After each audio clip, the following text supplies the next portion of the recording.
Hello hello hello. सबका स्वागत है। हमारे यूनिक सर भी आ गए हैं। आज की स्ट्रीम में तो उनकी बहुत जरूरत होगी। नमस्कार यूनिक सर, स्वागत है आपका। और गुड वो भी इवनिंग। करते हैं। सर पूछ लेना चाहिए ना, हर यूट्यूबर की तरह मेरे को बड़ा शौक है पूछने का। क्या मेरी आवाज आ रही है? हाँ, बिल्कुल आ रही है। और अगर मेरे पास जवाब आपको सुनाई दे रहा है तो फिर बिल्कुल मेरी भी आवाज आ ही रही होगी। सर बिल्कुल बहुत सही आ रही है। हमने 15 मिनट पहले स्ट्रीम चालू करी है ताकि लोगों को थोड़ा यस। सा आइडिया दे सके क्या हो रहा है बैकग्राउंड में, और आज की स्ट्रीम में क्या देखा जाना चाहिए, किस पे ध्यान दिया जाना चाहिए, और who is hmm. Better to explain anything regarding scientific discussions than हमारे वेरी ओन यूनिक सर। तो यूनिक सर आपका स्वागत है। और गाइस, इससे पहले कि हम डिस्कशन, और 10 मिनट का ही टाइम मिलेगा हमें, so let's start sharing. I hmm. Know आज एक अच्छा मैच है। यूनिक सर आप भी जानते हैं। तो I want obviously. To sure that people get this information कि आज ये स्ट्रीम है। It's a very popular debate. जो ओपोनेंट है उनकी स्पेशलिटी बोली जाती है ये। तो बी आर हम्म। आज उनके कैसे धागे खोलेंगे हम ये देखना चाहेंगे। In the mean while unique sir, मैं थोड़े थोड़े आपसे अगर हम्म। सवाल पूछ सकूं। व्हेन यू बिल्कुल टॉक बिल्कुल। अबाउट रिलीजन, मतलब अगर हम हम्म। रिलीजन को भी छोड़कर सिर्फ साइंस पे पहले डिस्कशन करते हैं, साइंस हम्म। का मायना एक्चुअली में क्या होता है? Like what is actually science? वैसे तो इसको अलग अलग लोग अलग अलग तरीके से डिफाइन करते हैं, बट जो कॉमनली एक्सेप्टेबल है वो टर्म ये है कि जो भी फिनोमिना वेल डिफाइंड हो और मैथमेटिकली 100% एक्सप्रेस्ड हो, और इसको रिपीटेडली आप वेरीफाई कर सको एट एनी लोकेशन। मतलब ऐसा ना हो कि युगांडा के साइंस अलग है, इंडिया का साइंस अलग है और यूएस का साइंस अलग है, ऐसा नहीं। तो यूनिवर्सली एक्सेप्टेंस, प्रॉपरली डिफाइंड और मैथमेटिकली एक्सप्रेस्ड अगर कोई टर्म है तो वो साइंटिफिक कहलाती है, and it is generally accepted by everyone. और उससे रिलेटेड जो भी कंटेंट होगा, जो भी रिसर्च होगा, जो भी एक्सपेरिमेंट होगा, that data is then another thing. फिर वो उसका सपोर्टिव सारा इंफॉर्मेशन हो जाता है। सो बेसिकली कोई भी चीज परफेक्टली डिफाइंड होनी चाहिए, यूनिवर्सली एक्सेप्टेड होनी चाहिए, और मैथमेटिकली वेरीफाई करने जैसी और मैथमेटिकली वेल एक्सप्रेस्ड होनी चाहिए। ये तीन कंडीशंस होती है। हाँ सर, मतलब इसको अगर मैं सिंप्लीफाई करके बोलूं तो सेब का पेड़ से गिरना is just an hmm. Observation. But वो किस स्पीड से गिरता यस। है, हर जगह बराबर इसी स्पीड से गिरता है, उस पे क्या वेरिएशन हो सकती है, क्या फर्क पड़ सकता है, इस चीज को साइंस हम्म। बोला जाता है। सिंपली पेड़ का सॉरी सेब का पेड़ से गिरना साइंस नहीं कहलाएगा, वो ऑब्जर्वेशन कहलाएगा। मैं सही बोल रहा हूँ सर? यस, वो ऑब्जर्वेशन होगा, लेकिन अगर कोई उसके सेव के गिरने का कोई मैथमेटिक्स बता दे कि ये सेव अगर आप 10 मीटर की हाइट से छोड़ोगे तो वो इतने इतने टाइम में जमीन पे गिरेगा, या 20 मीटर से हाइट से छोड़ोगे तो वो इतने इतने टाइम में जमीन पे गिरेगा। So this is scientifically expressed in terms of formula और मैथमेटिक्स। तो वो साइंटिफिक है। फिर उसको कहा बिल्कुल तो बिल्कुल।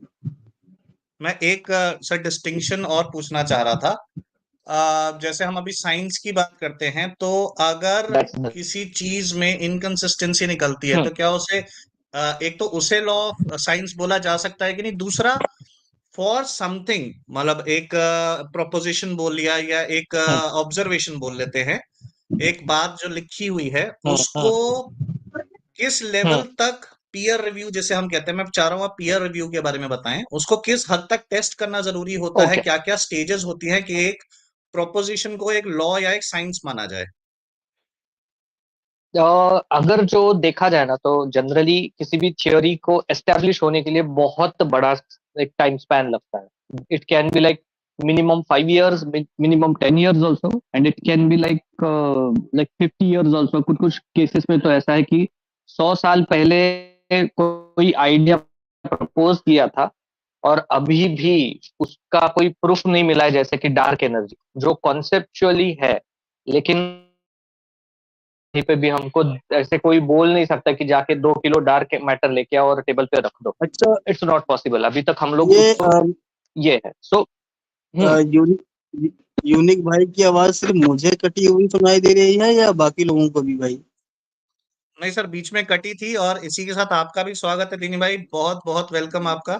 अभी बस इनका ये क्वेश्चन खत्म करने के बाद मैं आप ही से पूछने वाला था कि क्या ये कुरान पे अप्लाई करता है क्या नहीं। मैं 1 मिनट के लिए बस इनको पेरीमीटर सुनवाने दूं कि पीयर रिव्यू किसे कहते हैं, आर्टिकल किसे जी कहते हैं, पीयर रिव्यूड आर्टिकल किसे कहते हैं, जर्नल में कहना, एक्सपेरिमेंट होना और फिर लॉ बनना। मैं वो चाह रहा था हायरार्की अगर पता चले। एग्जैक्टली ये बिल्कुल सही, यही स्टेप्स होती है। कोई भी प्रिंसिपल, कोई किसी को अगर लगता है, कोई चीज अगर मुझे लगता है कि ये सब होने वाला है, फॉर एग्जाम्पल आइंस्टाइन को ऐसे लगा कि gravity is something that is creating a space bending effect around any fix matter, तो ये उसको लगा। तो सबसे पहले वो लगने वाला जो चीज होता है ना, वो उसको हम लोग प्रिंसिपल करके डिफाइन कर देते हैं। उसके बाद में उसके रिलेटेड एविडेंसेस, उससे रिलेटेड मैथमेटिक्स ढूंढा जाता है, जिसका एक साइंटिफिक पेपर पब्लिश किया जाता है। अब आपने वो पब्लिश करने से पहले क्या क्या एक्सपेरिमेंटेशन किया, क्या क्या ऑब्जर्वेशन किया, ये सब कुछ उसमें आपको सपोर्टिव लिखना पड़ता है। आफ्टर दैट उस चीज को दूसरे स्कॉलर्स वेरीफाई करते हैं कि आपने जो लिखा है क्या वो मैथमेटिकली सच में सही है, क्या वो किसी भी दूसरे लोकेशन पे भी वेरीफाई किया जा सकता है। आफ्टर दैट इसका वो पीर रिव्यू करते हैं, मतलब कुछ लोग उसको एक्सेप्ट करेंगे, कुछ लोग उसको रिजेक्ट करेंगे। उसके क्रिटिसिज्म के बाद में जो एक्सट्रैक्ट निकलता है, that is properly Pir reviewed published paper, जो जनरली साइंटिफिकली एक्सेप्ट होता है हर एक लेवल पे। मतलब ऐसा नहीं है कि कुछ लोग इसको मान रहे, कुछ लोग नहीं मान रहे, तो जो नहीं मान रहे उनका भी क्वेरी इस पर्टिकुलर सेंस में कंसिडर किया जाता है, क्योंकि it is also well established phenomena. मतलब कोई अगर उसको गलत ठहराता है तो वो, जैसे एग्जांपल लेते हैं न्यूटन और आइंस्टाइन का। न्यूटन ने कहा था कि ग्रेविटी जो होती है वो दो, कोई भी ऑब्जेक्ट अगर स्पेस में है तो वो एक दूसरे के तरफ खींचे चले जाते हैं, बट आइंस्टाइन ने कहा ऐसा नहीं होता है, वो एक दूसरे को खींचते नहीं है। वो खींचने वाला इसलिए लगता है क्योंकि वो higher dimensional space bending effect की वजह से होता है। तो स्पेस टाइम फैब्रिक होता है फोर्थ डायमेंशन, जहाँ पे स्पेस बेंडिंग की वजह से दो ऑब्जेक्ट्स एक दूसरे की तरफ खींचे चले आ रहे हैं, ऐसा हमको इल्यूजन होता है। एक्चुअल में कोई चीज दूसरे को खींचती नहीं है ये। मतलब एक तरीके से मैं सिंपल स्टेटमेंट में बोल दूं कि एग्जिस्टिंग जो यूनिक सर, आपकी, सॉरी हाँ। आपको रोक रहा हूँ, आपको, आप कई हम्म। लोग नीचे बता रहे हैं कि आपकी आवाज कट रही है, और बी आर खुद भी आकर बता रहे हैं कि आवाज कट रही है, तो मे अच्छा बी अच्छा बेटर अच्छा, okay internet okay. Is important. मैं तब तक हाँ प्रोबेबली। आपने जैसे बताया, मैं सिंप्लीफाई कर देता हूँ हाँ कि पहले आप एक चीज ऑब्जर्व करते हो, उस पे खुद अपने लेवल पे हर चीज को डॉक्यूमेंट करके आप एक्सपेरिमेंट करते हो, नोट डाउन करते हो, फिर वो पब्लिश होता है। आप नॉर्मल पब्लिकेशन करते हो, जैसे न्यूज़पेपर में, किसी मैगजीन में। फिर उसको लेकर अगर कुछ लोग नोट करते हैं, तो बहुत सारे लोग आपकी ऑब्जर्वेशंस, आपके पैरामीटर्स को चेक करते हैं, ये देखने के लिए कि आपने हवा में बात तो नहीं कर रखी। फिर उसको जब वो एक्सपेरिमेंट करेंगे या कुछ लोग चैलेंज करेंगे, उसे कहते हैं पीयर रिव्यू होना। और पीयर रिव्यू होने के बाद लोग कहते हैं हाँ, दीज आर द पैरामीटर्स, इसकी ये वेरिएशंस हैं, इसमें ये प्रॉब्लम्स क्रिएट होती हैं, ये जीरो एरर्स होते हैं। और उसके बाद उस पे और ज्यादा एक्सपेरिमेंट किए जाते हैं। जब वो बहुत सारे एक्सपेरिमेंट्स में अलग अलग जगहों पे अलग अलग पैरामीटर्स को सेट करने के बाद, ऑब्जर्व करने के बाद जो चीज निकलती है, उसे एक साइंटिफिक लॉ बोला जाता है। सही बोल रहा हूँ सर? बिल्कुल सही, बिल्कुल सही। तो इन शॉर्ट अगर अब कोई चीज हाँ मॉडिफाई होती है ना, तो ये जनरल अक्सर इनकी तरफ से आर्गुमेंट आता है। मैं ये पहले ही बता दूं कि साइंस कोई फाइनलाइज चीज नहीं है, वो मुकम्मल नहीं है, पूरा मुकम्मल है। साइंस बदलते रहता है, तो एक्चुअली बदलते नहीं रहता है, वो सिर्फ अपडेट होता है। तो इसका मतलब बिल्कुल पुराना थियरी डिस्कार्ड हो जाता है, ऐसा नहीं होता है। मतलब न्यूटन बिल्कुल, का लॉ समझ आज गया से सर। नहीं चलेगा, ये नहीं होता है। इट इज जस्ट मॉडिफाइड, बिल्कुल, अलग गॉट तरीके इट से गॉट इट। देखा जाता है उसको बस। हम्म। अब मैं हल्का सा अपने आज की जो स्ट्रीम होने वाली है, उसका जो दूसरा पहलू है, आपने साइंस एक्सप्लेन करी, अपने पास दीनी भाई हैं, who is better to explain this, कि जब हम कुरान के अंदर साइंस ढूंढने जाते हैं या लोग दिखाने की कोशिश करते हैं, तो वो क्या विचार रखने चाहिए उस मामले में, उसको कैसे देखा जाना चाहिए, और अनफॉर्चुनेटली मुस्लिम्स उसको कैसा देखते हैं। दीनी भाई, थोड़ा आप खुल कर बताएं। अ, जनाब ऐसा है कि जिस तरह की साइंस कुरान में ढूंढी जाती है, उस तरह से ढूंढने पे दुनिया की शायद ही कोई किताब होगी जिसमें साइंस ना निकले। यहाँ तक कि अगर कामसूत्रा की बुक उठा ली जाएगी तो उसमें भी साइंस निकलेगी, लेकिन जबरदस्ती वाली ही होगी कुरान जैसी। जी, यानी बंदे ने कुछ और बोला है, तुम यानी उस बात का अगर एक वर्ड साइंस किसी थ्योरी या किसी बात के एक वर्ड से मिल गया तो ये अब वो समझ लो पूरी बात ही उसी किताब की हो गई। अब साइंस गई भाड़ में, बाकी उस वर्ड के आगे पीछे क्या बोला जा रहा है कोई लेन देन है ही नहीं है।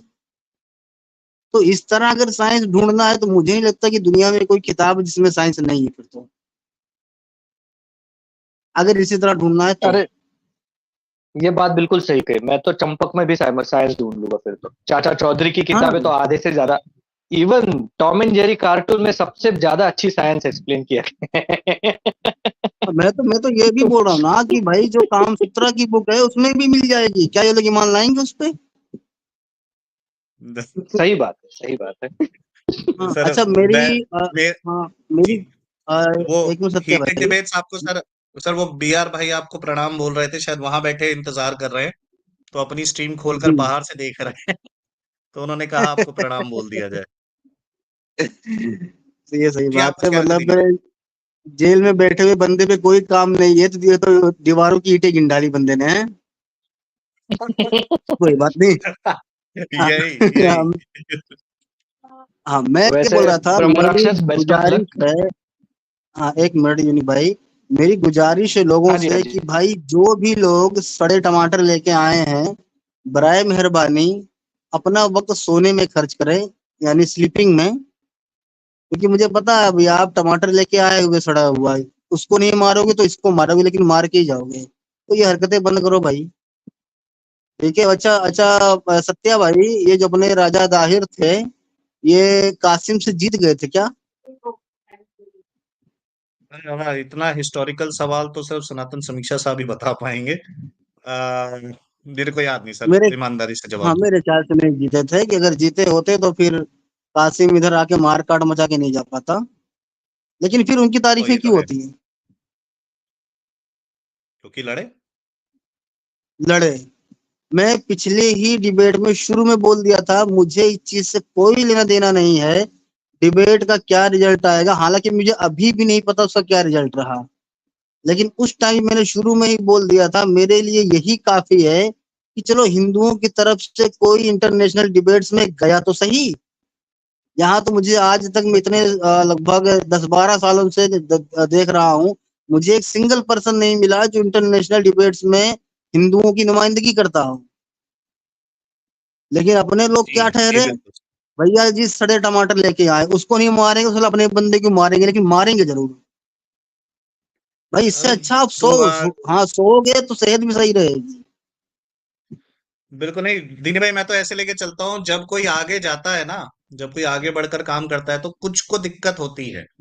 कुछ को ये दिक्कत होती है कि ये क्यों जा रहा है, मैं क्यों नहीं जा पा रहा। तो मैं इन लोगों को बेचारा बोलकर सिर्फ साइड करना पसंद करता हूँ कि उनके जहन में नहीं आया, उनमें हिम्मत नहीं थी, या शायद मौका नहीं मिला। तो बस बेचारा बोलकर आदमी के दिल का जो दर्द कीबोर्ड पे हम्म, बाहर आ रहा होता है, इसको इग्नोर करते हैं। आज सिर्फ कपड़े फाड़ेंगे साइंस के मतलब हम नहीं, नादिर साहब। और उम्मीद है कि कुछ ऐसे खुलासे होंगे जिससे कम से कम नादिर साहब भी और बहुत सारे इस्लामिस्ट जो कहते हैं कुरान में साइंस है। मुझे किसी ने एक बड़ी दिन में एक बड़ी अच्छी टर्म बोली थी, यूनिक साहब भी समझेंगे। अ, ये बोलते हैं साइंटिफिक मिरेकल्स। बोल सुनने में बड़ी आम सी बड़ी नॉर्मल सी टर्म है, हम आते जाते सुनते रहते हैं। बट असलियत में देखा जाए तो ये एक ऑक्सीमोरॉन होता है कि जैसे ठंडी आग हो ही नहीं सकती। अगर वो साइंस है तो वो वेरीफाई किया जा चुका है, वो मिरेकल नहीं है। वो क्यों हुआ, कैसे हुआ, कहाँ तक हो सकता है, कहाँ नहीं हो सकता, ये सब देख लिया जाता है। और अगर वो साइंटिफिकली प्रूवन नहीं है, फिर भी कुछ ऐसा हुआ तो उसे मिरेकल बोला जाता है। मतलब आप समझ रहे, साइंटिफिक। तो जब हम ईश्वर की या कुछ ऐसी मुझे बातों की बात करते हैं जहां पे हम मिरेकल दिखाने की कोशिश करते हैं, तो पता नहीं मुसलमानों को क्यों ये शौक है कि वो अपनी रिलीजियस किताब से साइंस ढूंढ रहे हैं। क्या वेरिफिके मुझे आज उसी पे ही मुझे चर्चा होनी है जहां तक मुझे समझ में आता है। सत्य सत्य भाई, मैं कट कर रहा हूँ। ये बहुत ही अजीब इत्तेफाक की बात है कि यार नादिर मियाँ भी कमेंट सेक्शन में है, अपने बी आर भाई भी कमेंट सेक्शन में है, तो वहां डिबेट कौन करेगा? सर क्या बात करें, नादिर साहब भी इधर आए हुए हैं। नादिर अरे मियाँ भी कमेंट ये सेक्शन क्या में है। हो गया? नादिर सर, एक अगर काम आप करते हैं, वही हो जो हम कह रहे हैं तो all the very best. Yes, all the best अरे to both of you. What we can say. आप लोग चलते हो डिबेट करने भाई, जब डिबेटर यहाँ घूम रहे हैं तो वहां डिबेट कौन करेगा? उनको आधा सर ये यही आ वाली जाओ बात फिर समझ में डिबेट नहीं आएगी। करने। Nadir, I want to know whether it's a fault on modern day debates part or some technical glitch happened, because both of our contenders are here talking to us. I really appreciate you guys coming around, but I am not sure why are you guys here? Yeah, isn't it time for you guys to have a debate? Exactly. If ji you ji ji. both are here, then you can join the stage. Have a pre-discussion over here. Yeah, You're we most can have it welcome. here. That's not a problem. I'm an excellent timekeeper. जी जी जी। जी दीनी भाई, आप कुछ आप बता रहे हैं कि बात तो सही है, ये दोनों यहीं घूम रहे हैं तो वहां चर्चा किससे करनी है? ओह शिट, वैसे आई लाइक। अच्छा, ये लीजिए, आपके लिए कोई आए हैं। हेलो भाइयों बहनों, नमस्ते। आप सबको मेरी आवाज आ रही है क्लियर? जी यस सर, यस बिल्कुल आ रही बेहतरीन है। आ रही है। हाँ, Nadir has just proposed me to debate on my channel because he thinks that MDD people have forgot about this debate. So Nadir wants to oh join. Shit. Okay to him. So do we have a good moderator No here? problem, no problem, no problem. We will vacate the space for you guys, not a problem. Yes, Yeah. Nadir, and you can join and tell us your rules. And now I'm sharing the link in the comments in the live chat for you. And चले please, भाई फिर। nobody else joins. It's only for Nadir to come on board. This is not a public debate where people are allowed to come up. It's only between the two guys. So just respect what is being done. Nadir, more than happy to have you over, man. I think I can share it if you want to.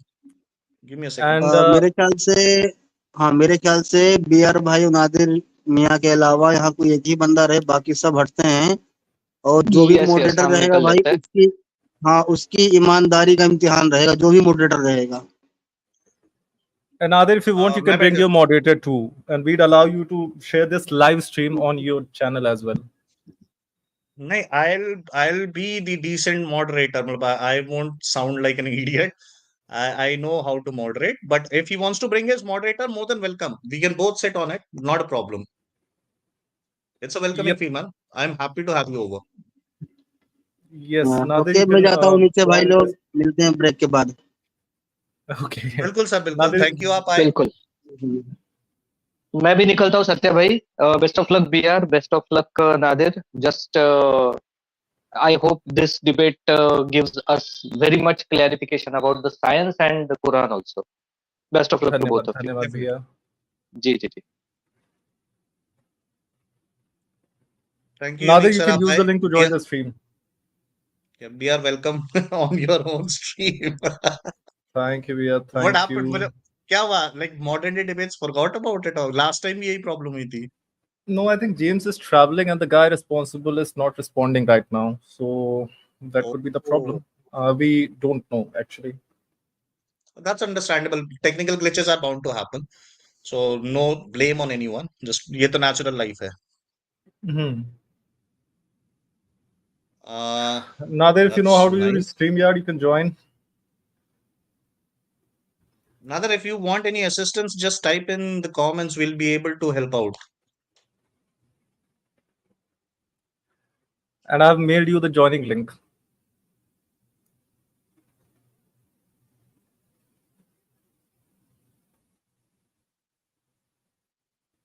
And in case, BR, I think it's important that modern day debates is given the respect it is due. Whosoever was, I think James was the one who was moderating. James, in case you guys are able to start it before we start it here, more than welcome.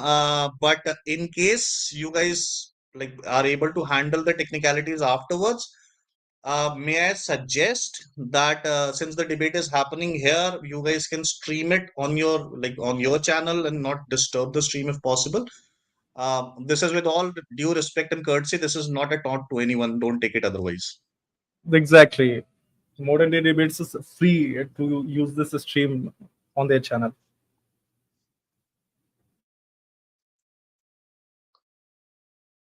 That's unpleasant, or I should say a pleasant surprise. Actually, we are the one who's hosting it, so I'm happy to do it. Okay, that is good. And we still don't have Nadir on here. And let's see when he joins.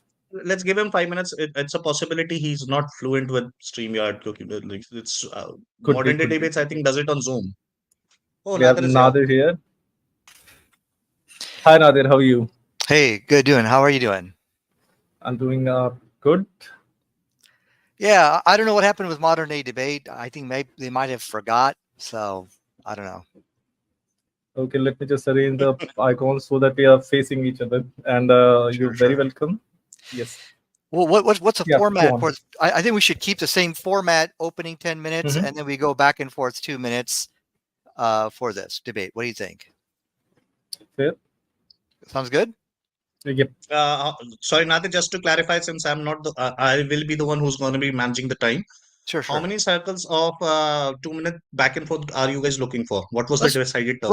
Let's do 15 minutes. I guess that's the same amount of time which you find on MDD. So 50 minutes back and forth, 2 minutes each. I'll probably finish him off. I'll probably finish off heated debates in 20. So it can even be that is really optimistic of you. Yeah. No, I think I can finish you in 20. I think I'm getting really good at this, actually. That's so Let's confidence. reserve the punches. Let's reserve the punches for the debate. Yeah. So let me just introduce to Nadir, if you want to tell somebody on your channel to come up and moderate on your part, that's completely welcome. No, you're fine. You can do it. I trust you. Perfect. So I'll be keeping the time off screen because I am not prepared for this at the moment. So I'll announce when there's 30 seconds left in the 15 minute per segment, and I'll inform when there is 15 seconds left in the 2 minute segments. Sure. And after 50 minutes of conversation in back and forth, we'll go for closing arguments, and then we'll take questions from the audiences. Okay, and probably Heated will go first. He'll cite what he believes is scientifically incorrect in the Quran. Then I'll come back and respond to him. So you can very well go first. We have no problem with that. In fact, I I want you to go first. I have nothing to say. I have nothing to say. I mean, I need to first respond to your allegations. This debate title is it scientifically correct? So you got to first show here's how it's not scientific, and then I will come and respond. Right? Okay. Good. Yeah. So then just give me some time, and till then you can introduce yourself and your channel to the audience. Sure. Take your time. Oh yeah. Yeah. You know, what I will explain to your audience is that, Quran and science has ruined the careers of a lot of the atheists and Christians.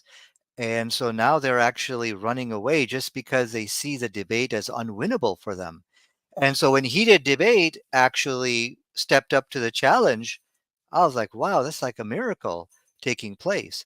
But what we are finding is that a lot of the Quran and science miracle narratives, the atheist agnostics have endorsed.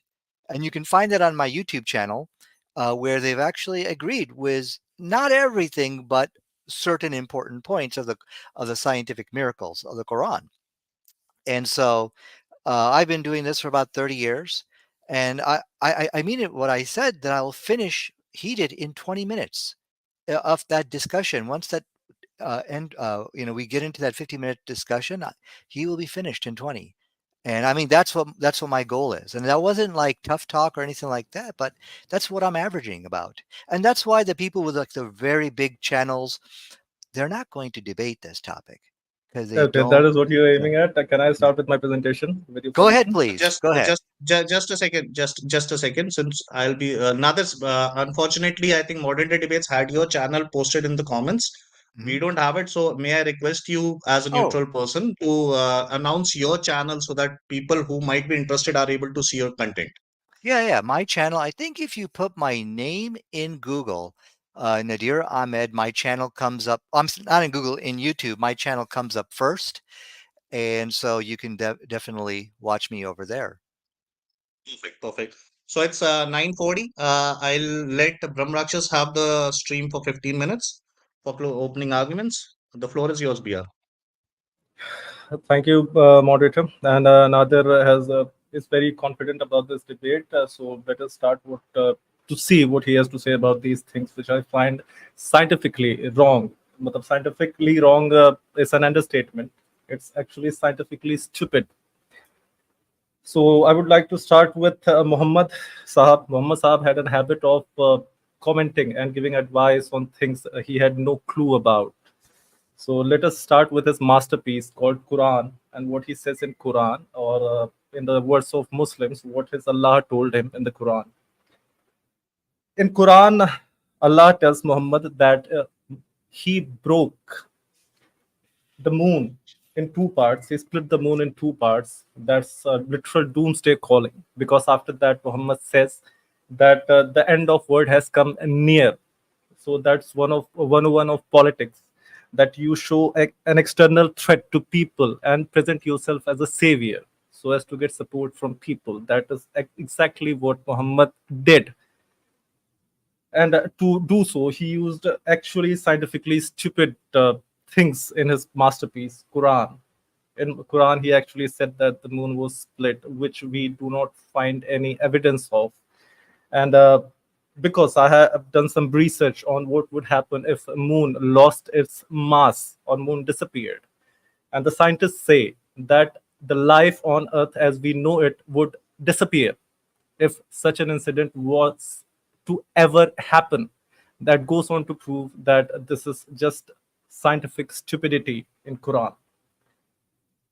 And just to tell you guys that making images of Allah and Muhammad Sahab in Islam is haram. So none of these images refer to Muhammad or Allah. These are just representations, pictorial representations for the better understanding of Muslims. Moving on to the next topic.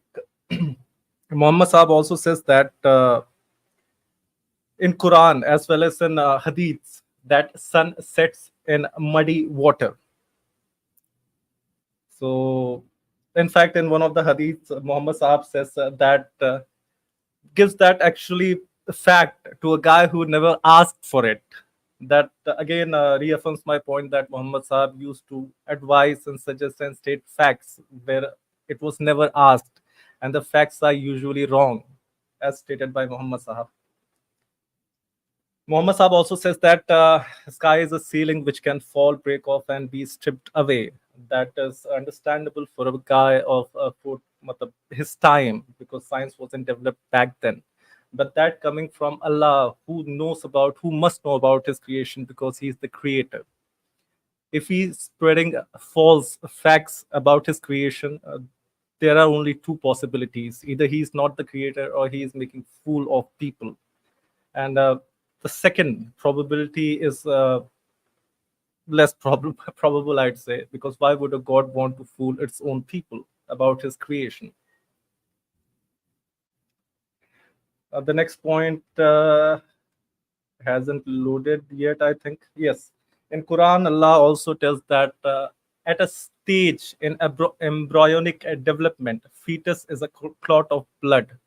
That is absolutely false and unscientific, and in fact, again, scientifically stupid. At no stage is an embryo a clot of blood. Allah also presents himself as a cool guy having the power of thunderbolt as juice, which he uses to strike people he wants. And when he's not striking people with his thunderbolt or lightning, he has given it to, in hadiths, to one of his angels, which uses the thunderbolt to flock clouds. And that is, without saying, scientifically stupid. Allah also says that women have half the intelligence than men, and this is in context of testifying. Whereas the modern science clearly proves that the memory, which is very important in context of testifying or being witness of something, is found in most of the cases. In most of the cases and types of memory, women have better memory than men. So scientifically stupid again. Because Allah says that Rasul Muhammad Sahab is the best role model, and whatever he says with the will of God. So here's what Muhammad Sahab has said in hadiths, that Mohmins have one intestine and they eat with one intestine, And kafirs, non-believers, eat with 7 intestines. So according to Allah, this is the anatomy of moments and non-moments. Okay, Dear, I I need you lost to it. stop for a moment. Sorry, Nadir seems to have been. Nadir, are you there? You seem Yeah, to have been disconnected. yeah, I'm here. Can you hear me? Hello. Yeah, we can't see you. Something wrong with the camera. Oh, okay. Let me fix that. I apologize. Not an issue, not an issue. So as I think there's some problem with my StreamYard. It's not showing most of the slides, so I'm switching to normal screen share. If you pardon me for a moment. Yeah, now we can see you, So Nadir. Okay, thanks. yes. So here's a clot of blood that Allah imagines the embryo to be in its initial stages. And here's the anatomy of non-moments according to Allah and His Messenger. And one of the most interesting things about sperm protection, he says in Quran, is that it originates and comes out from between the rib cage and the backbone, which is again scientifically stupid, as we know. The best role model, what he has to say about cleanliness and hygiene, which Nadir most of the time talks about, is that if a fly falls into your drink, you do not have to just throw it away. You have to first take it and squish it into the drink, because one of the, what do you call, wings of the flies has medicine, and the other has a poison in it. So that is scientifically stupid, as I've already said. So that is just an imaginary recreation of what would happen if in a very fly infested area. That is what your tea is going to look like. As I said, Muhammad Saab had a habit of giving unsolicited advice on things he had no clue about. He once told farmers that grafting is of no use, which resulted in a destruction of that whole crop. And after that, good about Muhammad is that he accepted that he is not always right about the worldly affairs. You have to just believe him, believe his advice on religious things. But he didn't stop giving advice about worldly affairs. As in Sunan Abi Dawud, Hadith number 67, he says that water from a well, which is Right. mixed with human poop and decaying corpse of dogs, is pure and good to do wudu with. And his advice is killing people till date. Recently, people in Pakistan, 87 people in Pakistan lost their life following this hadith, because they were infected with a brain-eating amoeba and they died because they believed in what Muhammad Sahab said. And again, actions speak louder than words. In hadith number 312, he did not provide his women, his wives, with more than one garment which they used to wear during their periods, which resulted in a lot of, which they used to actually, when they got soiled with blood, they used to spit a saliva on and rub it off to clean it, which led to a lot of diseases, as accepted by Daniel Hakikachu in my previous debate. Severe cases of UTI, which resulted in vaginal discharge of pus and stuff, as accepted by Daniel Hakikachu. These are his words, not mine. The thing that pains me about these things, that even after saying so many stupid things about about the word, about the creation, one of the wives or slaves was also the mother of the children of one of his sahabas, complained and slandered Muhammad for saying all these stupidities that he said. What he did to that woman was, because he was blind and that woman was pregnant, he couldn't just kill him with a stroke of knife. He carefully went to that woman, placed a dagger on his belly, and pushed it until the baby, she was still pregnant, baby came out of her and the blood was on that newborn. This is the more censored version of the hadith. If you want the real hadith, you can read Sunan Abi Dawud. Let me just 4361. So his advice is scientific stupidities were killing people back then, are killing people now. And how can we forget about the camel urine? WHO and people have said that drinking camel urine is not good. And this is not me going into his lesser books, because when we go to the lesser books like in Dadul Mushtaq, there are suggestions of people eating actual human feces to show that they believe in God. So let us not go there. Let us stick to Quran and Hadith. And that's my time. If it's 15 minutes already. That's 15 minutes. I get it. That's actually 11 minutes, but still, Bihar, if you Okay, want to I surrender still your have time, that's 3 fine. minutes. We're doing opening All right. 10 minutes, right? Because that's a Okay, lot okay, to go ahead. respond to. You get 11 minutes All too. right. Oh, give me 1 second. Can I share my screen? Sure, Yeah, sure, sure, definitely. sure. Okay, wonderful. Just give me 1 second. I get my little stopwatch here. Well, I thank you for that. You know, as I was mentioning, you very few people will be sitting in the position of my scientifically stupid friend heated debates, because the Quran and science has destroyed their careers.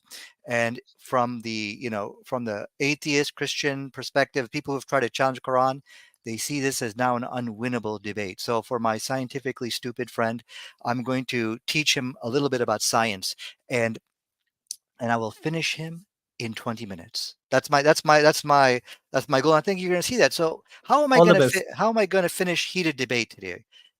You see, he has not shown a single scientific journal or entry or anything reputable. Juxtapose it with the Quran and show a scientific contradiction. He threw a lot at me. I don't know if I'll be able to answer all of it, but what you are going to see is that none of it is based in science. It was his own wacky, quacky interpretation of science, because he's ignorant of science. And so let me go ahead and educate my scientifically stupid friend. And we're going to start with the moon split. Let me go ahead. I'm going to share my screen. He said, you see, he gave all this science today of what would happen if the moon really split. But what does science say about these things? So this is, first of all, the the mistake he is making is that he is misrepresenting the Quran and he's misrepresenting science, both together. First of all, what does this? If you looked at the Quran about the moon splitting, Nadir, sorry, yeah. may I request for you to zoom a bit? Nobody can read it. Just if you can Oh, zoom, I'm people would be able sorry. to read Yeah, let me go ahead and zoom that a little bit. Apologize. So the moon splitting. Well, first of all, this, if you have read the Quran carefully, this is not talking about the moon splitting naturally. This is a miracle. So he misrepresented the Quran, and then he misrepresented science. So what does science say about miracles? Let's go over there and see what science says about miracles here. Okay, I'm quoting from the journal. This is how science work. I'm sorry, how stuff works. Listen to what they say, because this is relevant to moon splitting. This place certain topics beyond the reach of the scientific method. Science cannot prove or refute the existence of God or any supernatural entity. So when the Quran talked about the moon splitting, then science cannot be applied here, because this is a miracle story, right? So, yes, if it happened naturally, then all the gloom and doom my scientifically stupid friend told us would happen. But this is happening from a supernatural perspective. And this is, notice how what I am doing, I am presenting scientific journals, authoritative. This is from the website How Stuff Works, which talks about, and I will be doing so, as I respond to him. What you're going to find is I'm not going to give interpretations or, assumptions or anything like that. I'm going to quote direct references. So my scientifically stupid friend, he was talking about, Allah said in the Quran that the earth will, something about the falling of the sky or something like that. He said, there you go. You see, it's scientifically stupid.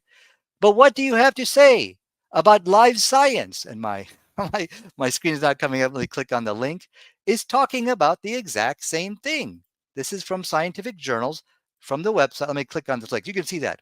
What if the sky fell? Whose words? Science. Notice how I'm refuting him with scientific journals.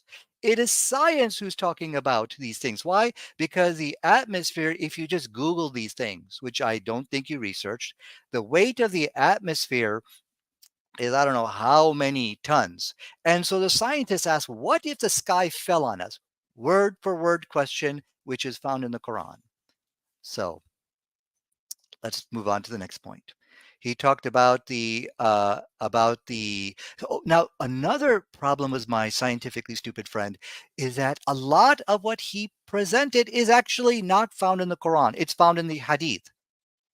I guess I could go there, but you really need to show a scientific contradiction in the Quran, because if you go to the Hadith, it really will not prove anything, because again, it's a historical report. It is not, there's so many ways you could explain. I mean, if you were successful, which you're not, I will explain all of it from the fly and all of that stuff. But even if you were successful, it's just not going to discredit Islam if you cannot disprove the Quran, because the Quran is the word of God. What are you telling these people? I cannot find a scientific error in the Quran, but in the Hadith I found something. That's not what you want to do. I'm just trying to help you out, heated debate. If you do that, you will trigger that Islamic debate victory, because the word of God cannot contain scientific errors, right? And this is exactly what we're going to find. So let's first do the Quran, and then we'll move on to any other, to any hadith or something like that. So let's go to, he said, you see the Quran, it was talking about the clot. This is stupid. But who said it's stupid? Did he show any journal, any reference that this is wrong? What the scientists were actually shocked and amazed at the scientific accuracy of the Quran, that when it described it as a clot, okay, because there is first of all, it is a so here we see what is known as a double barrel delusion interpretation coming from this scientifically stupid person I'm debating with.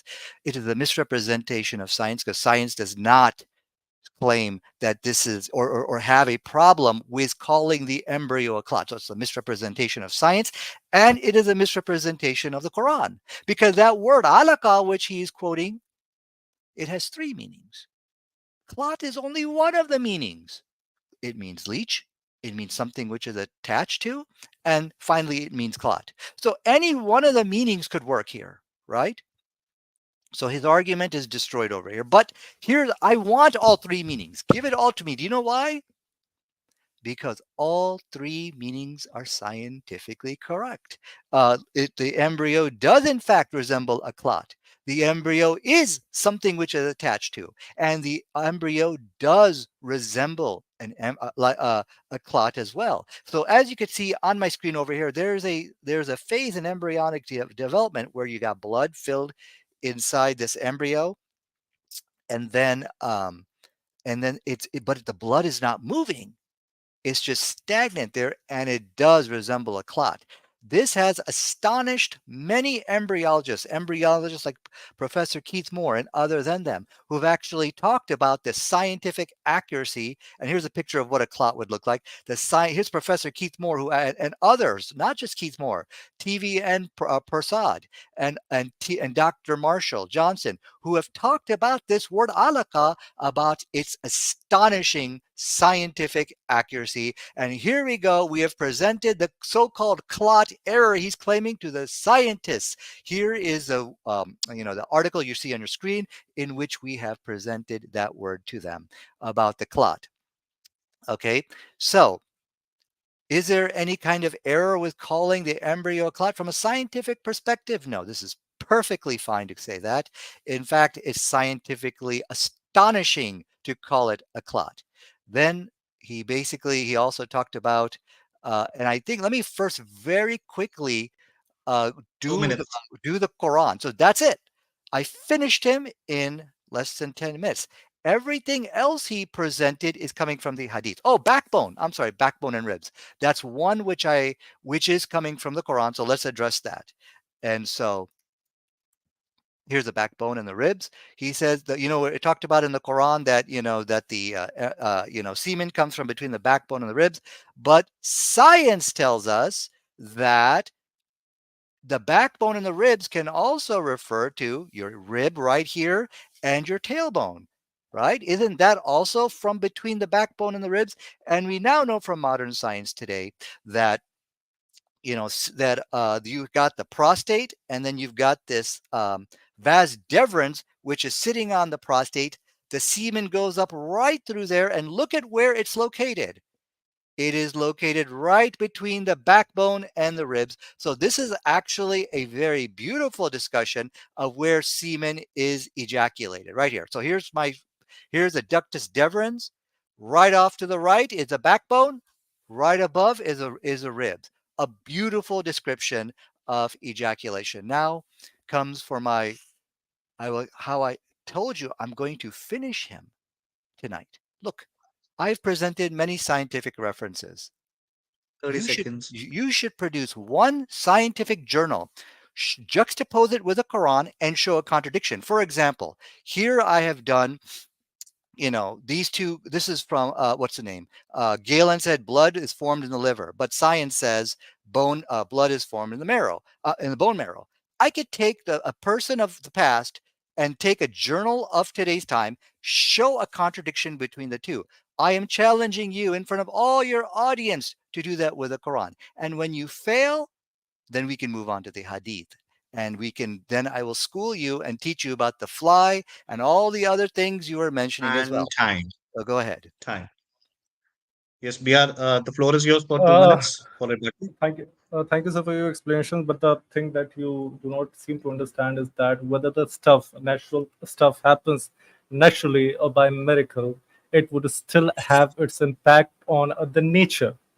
For example, according to you, Adam was created miraculously, but he is still having offsprings, and which we can feel the impact of which we can feel in nature, right? You get that point? So whether moon splitting happens by miracle or naturally, it would have the same impact as in either of the cases, right? So that is a stupid argument on your side to say that if it happens miraculously, it won't have any impact. And then the second point, you said that sun setting place, you didn't comment on it actually. I forgot. Yeah. So, okay, no issues. So I won't be talking about it either. And the sky as a canopy, it is not talking about the atmosphere.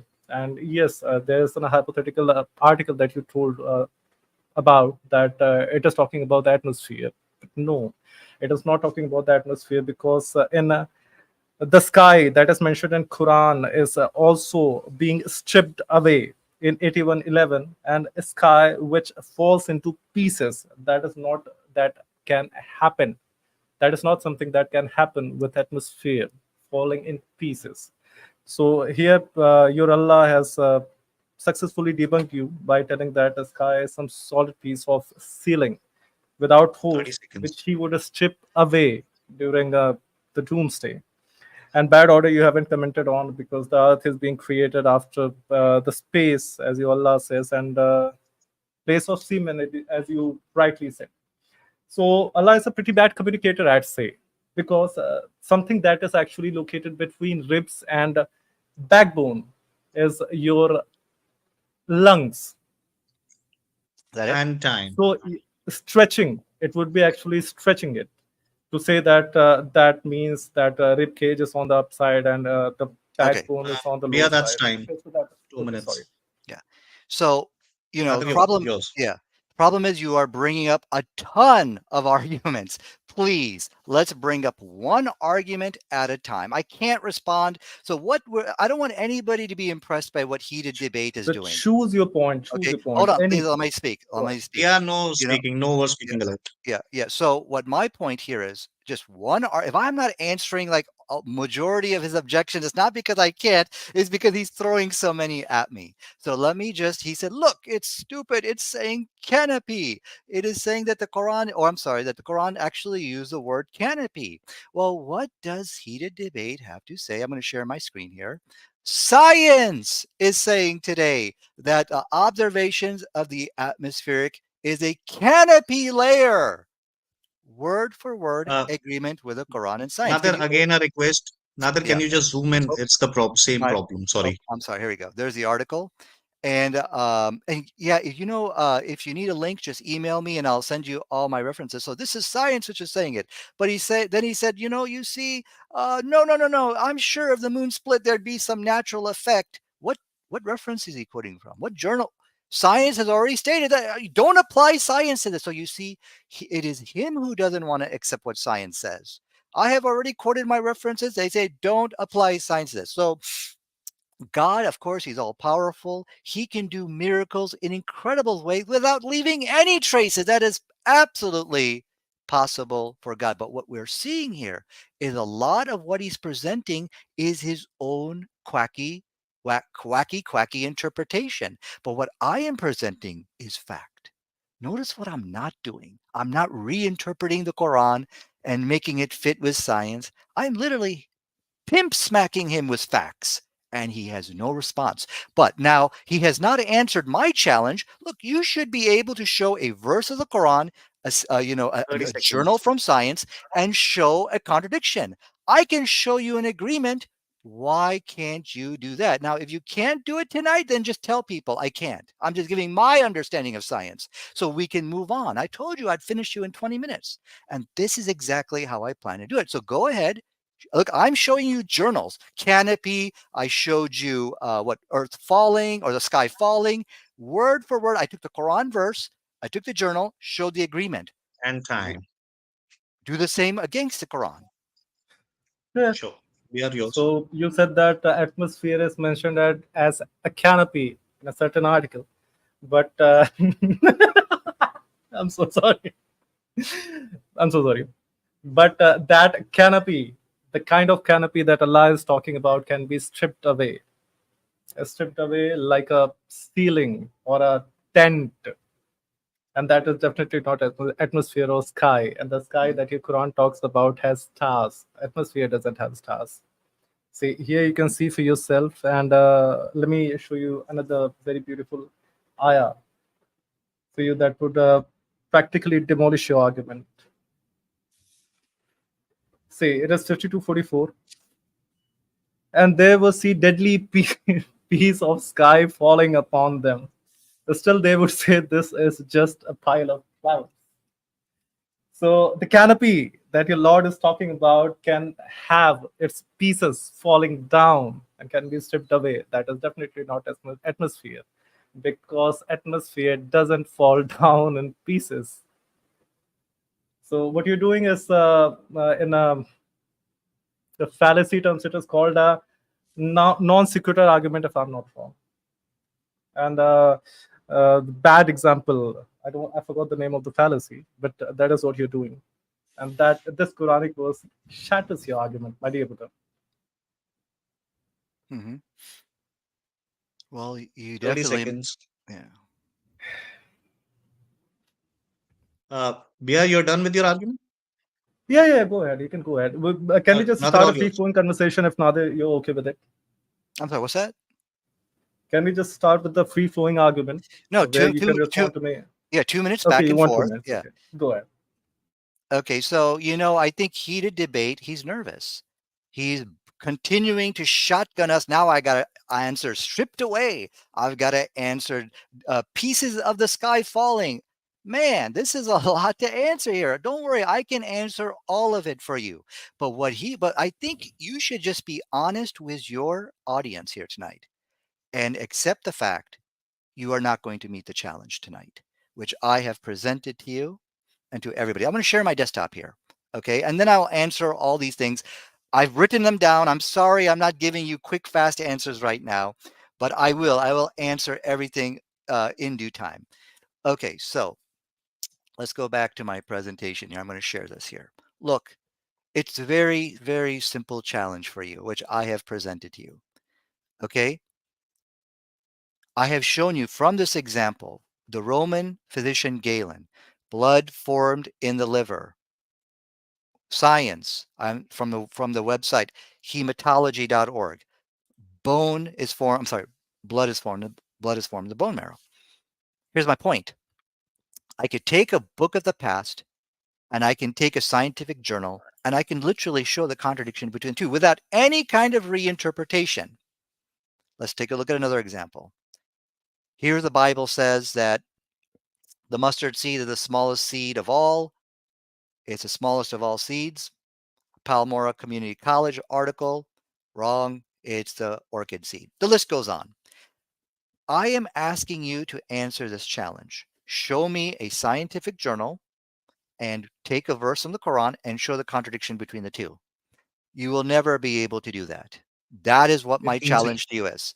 So now, if I just want you to come up and say, I can't meet that challenge, and then we can move on to sky falling, and what all the other issues you've raised. You raised a lot, and then we can move on. So just be honest with your audience. Go ahead, please. My dear Muslim friends, as you just can see that Nadir just ran away from the topic that he just picked on his own. And just because he cannot show his atmosphere falling down in pieces, he has completely tried to change the topic. And he now wants to talk about blood clot. So let us go to the blood clot. Dear friend, your argument was that at a certain stage in embryonic development, an embryo does look like a blood clot, but it also does look like a jelly bean. So why doesn't Allah compare that and calls it a jelly bean?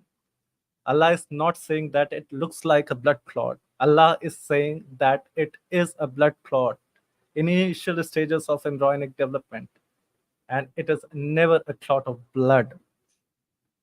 Different. And he said mustard seed. I don't know what does that have to do with Quran or anything. After telling people that to follow a person who calls that a shit smoothie is pure for people to do udu, which has caused death and is still causing death of many Muslims who believe in him. And he still wants to compare it to some mustard seed. I didn't get his argument. I hope that in his chance he explains what he just said.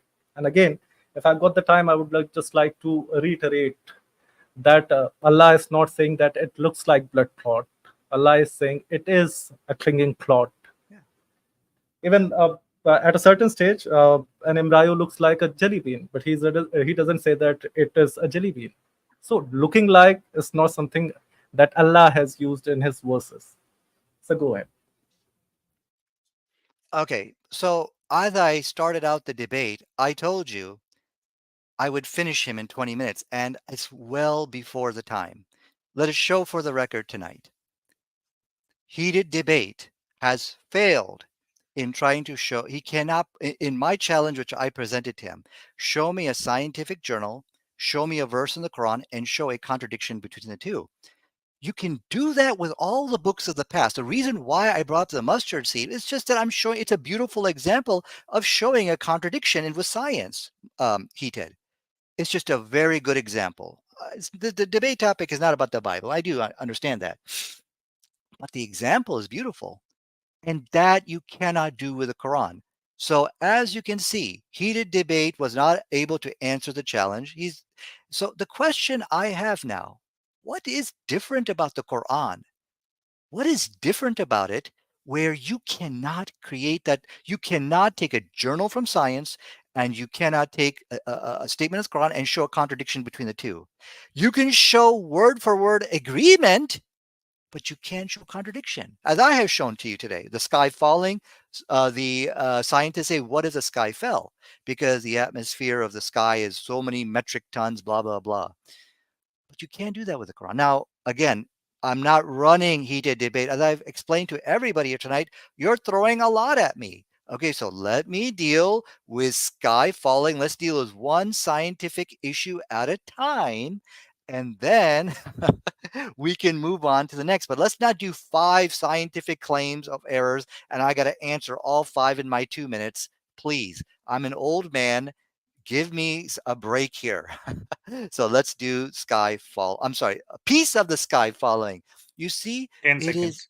it is, oh, well, I don't think I'll be able to answer that in 10 minutes, but I would just want you to just tell everybody here tonight, heated debate, you will not be able to meet my challenge. And then I'll come back up and I will do murky waters. I got to do piece of sky. And I think a whole list of things. I've got it written down and I'll answer you when I come back up. Nadir, I gave you an offer to choose a topic of your preference.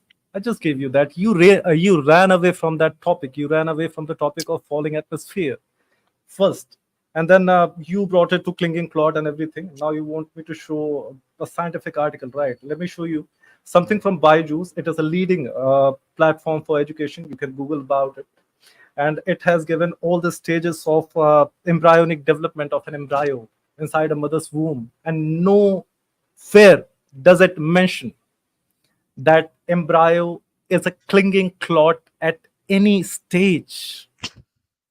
Clearly debunking your idea of embryo being a blood clot, basically. And then again, you want to come back again on murky water or anything. You just want to maybe jump there.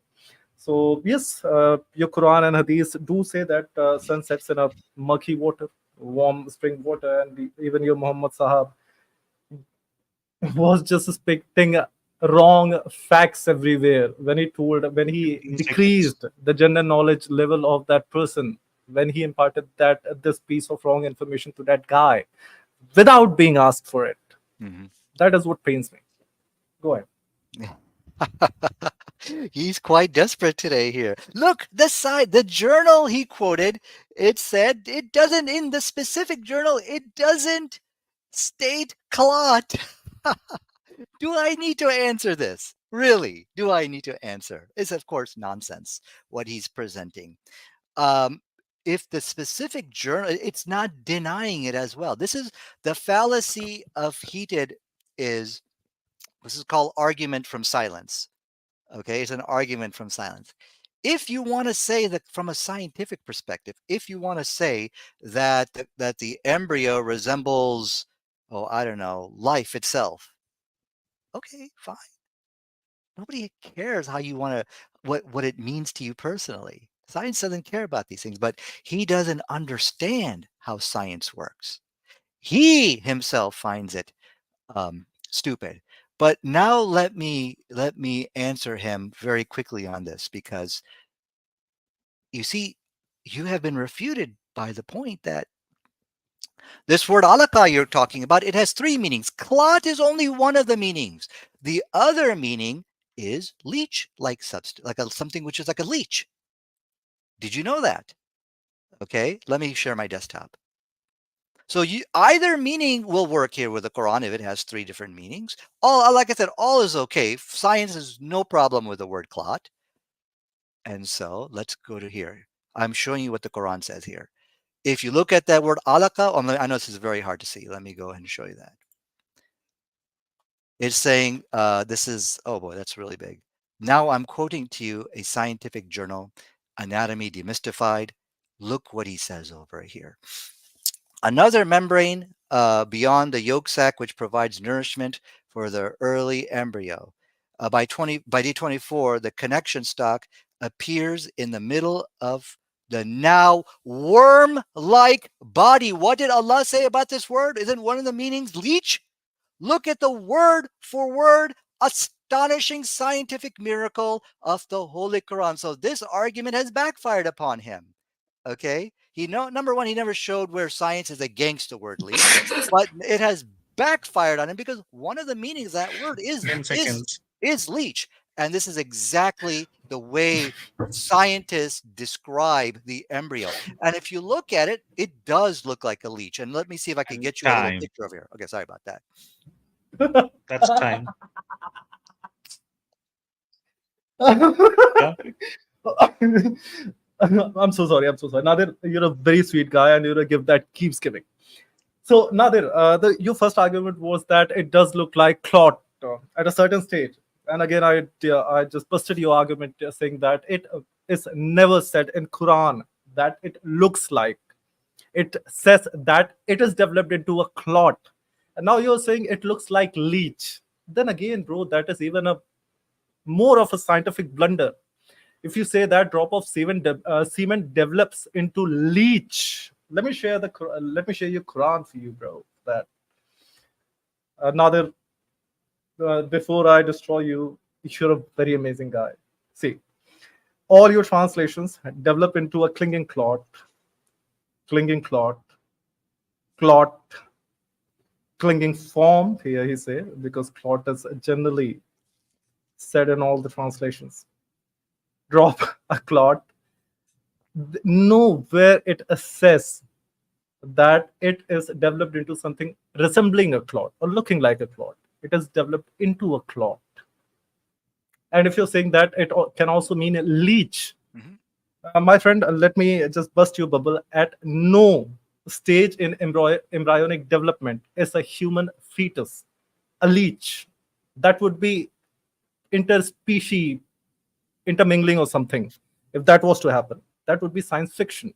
If a human male had sex with a female leech or something, because at no stage does a drop of semen in a mother's womb develop into a leech, because it never says that it develops into something looking like a clot or a leech. It says that it does develop into a clot.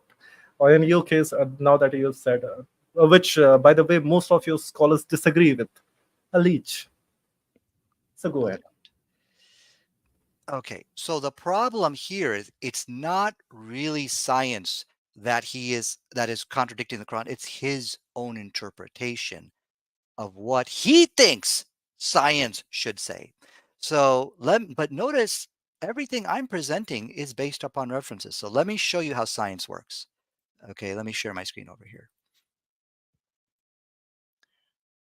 Listen to what this article about what this cardiologist, this is from the art. If you can read my thing here, moments for moment of health. Will Could you please zoom in a bit? Unfortunately, that's it. That's all I got. Let me see if I can open up the article. But here's what I want to focus on. The heart is a magnificent piece of machinery. What? According to heated debate, he's going to say a heart is not a machine. You see, from a scientific point of view, if you want to describe the heart as a machine, okay, that's fine. Even though it's not a machine. So if it's okay to describe the heart as a machine, then it's okay to describe the embryo as a leech, as a clot, and as something which clings. All three meanings do accurately describe that. But from a scientific point of view, like I said, the journal, we have already submitted the clot verse to the scientists. Nobody has had any issue with it. Please keep in mind, we have, and I showed you the article on that. So the issue, so what I'm telling you, heated, I'm explaining to you how science works. If you want to describe any organ of the body, like in this article, the heart is a magnificent piece of machinery, even though it's not, and the word like is not even in here, okay? That's perfectly fine from a scientific point of view. But from a heated debate point of view, oh, it's horrible. And I think that's what we gotta really focus here on. Is this so-called criticism coming from science, or is it coming from heated debates, understanding of how science should work? His interpretation. So, but I do want to point out he has failed miserably to show a verse of the Quran and show a science and show a contradiction between the two. If he has not met that challenge yet, so I will ask you to continue to try. If you can't, then just say so. Dear sir, your argument falls flat because by definition, machine is a piece of equipment with moving parts that is designed to do a particular job. And that is exactly what heart is. With moving parts designed to pump blood throughout the body. So it is a biological machine.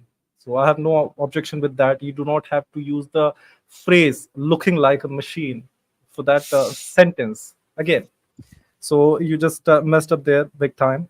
And then again, embryo at no stage of embryonic development is a clot, as mentioned by you, Allah. So now that you want to move to heart and machine and everything, let us just move to a better, my favorite topic. What do you have to say about the order of the creation? Was Earth created before the universe and the stars? Because a 7-year-old would disagree with you with knowledge in a school, I'd say. So go ahead. Yeah. Well, before we get to the order of creation, I have jelly bean. I have piece of sky stripped away. I have a whole bunch of stuff you threw at me. Well of dirty water. Let's finish the list of stuff you gave me here. Okay. Then now you want to run away and you want Okay, to choose talk a about topic of you all choosing. these Say you things. are the Okay. Okay. guest. Hold on. Let me Choose please your allow me to topic. finish. Allow me to Okay, finish. I'm so sorry. Yeah, Without no interrupting. overspeaking. Sorry. So, what you should come forward and just admit to the people, you cannot show a journal of science and the Quran and show a contradiction between the two. The article you actually presented, it is called, there is no contradiction. Just because the word clot was not mentioned in the journal, that is pretty pathetic and silly for you to do that, number one. That is not claiming, that is denying anything the Quran is saying. You need to show, listen, you need to show word for word a denial of something in the Quran. Okay, now, well, okay, it's not mentioned in there, is what you tried to show. That's not going to work. The example I gave was a word for word denial. Like, for example, the Bible, a mustard seed is the smallest seed of all. The word for word denial from Palmer College said, no, it's the orchid seed. That's a big contradiction. If you cannot meet that challenge, 10 then seconds. you should come forward, tell your audience, I'm not going to meet that challenge. Okay? So go ahead. It's your turn. So what Nadir is trying to do here is really stupid. I must say that, because if I say Nadir is a monkey, would he be ever able to find an WHO paper stating that Nadir is not a monkey? Because science does not go disproving all the stupid statements that stupid people make. That is the thing. And in no book of embryology, which is currently scientifically accurate, does it say that embryo is a clinging clot. He doesn't get the simple thing right. I could claim in a book that embryo is actually a piece of coal at a certain stage. Would just science go on debunking that embryo is not actually a piece of coal at a certain point? Why doesn't he get this simple thing? He has to show me that embryo is actually a leech or a clot of blood at a certain stage in its development. Because I don't understand what is happening with the Mominians of this world. Why are they being so like illogical, sir, recently? And moving back to the point, he just wants to talk about the falling sky. He hasn't given anything about it. That atmosphere doesn't fall in pieces, and it cannot be stripped. And he also talked about the murky water. He hasn't said anything about it yet. That sun, in fact, doesn't set or drown in water. He hasn't said anything about it. He just wants to cling on to these topics because he thinks these are less shameful. So yes, we would give him the time to stick to the topic of his choice. Let us talk about if you want to respond to this clinging clot argument, you can do 10 that, and seconds. if you want to talk about your topic that you mentioned, that setting in warm water, you can do that too. It's your stage. Go ahead. Mm-hmm. So I made my promise earlier today that I would finish him in 20 minutes. I'm a little bit over, but that's okay. I believe I have met that challenge. You will not show a contradiction between modern science and the Quran. But then he tried to say that this is a stupid challenge. Well, no, not really. Not really. It's a very good challenge. Let me show you just how good of a challenge it is. You see, if you look at the books of the past, you could show that contradiction. Let me share my screen again. I did show it for you. It's not stupid at all. It's a pretty good challenge. And then we can move on to all murky waters and all those other things. Look, I showed you from the Roman physician Galen, blood formed in the liver. No, it's in bone marrow. You could do that with all the books of the past, but you cannot do that with the Quran. Let me show you another example here. I showed you the Bible as an example. Yeah, here we go. Science today says that, I'm sorry. Aristotle said that, then again, it is impossible that the bees themselves should be, some of them male, some of them female. Arizona State University, worker bees are all female. Direct contradiction. It's not a stupid challenge. You could look at Aristotle's works, Galen's works, the Bible. If you look at the books of the past, I could take an article from Science Today and show a direct, irreconcilable contradiction.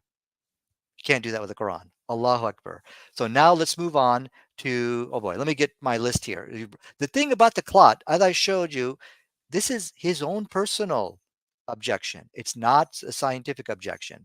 If you want to compare the heart to a machine, which it's not, okay, if you want to compare it to a clot, then that's perfectly fine if you're trying to get a message across to people. Science is not against that. Okay. So, but what is astonishing was that when 10 one of the seconds. meanings of the word is leech. So if you don't like blood, okay, chordo, blood ko chordo, go with leech. And that's what Dr. Keith Morgan did.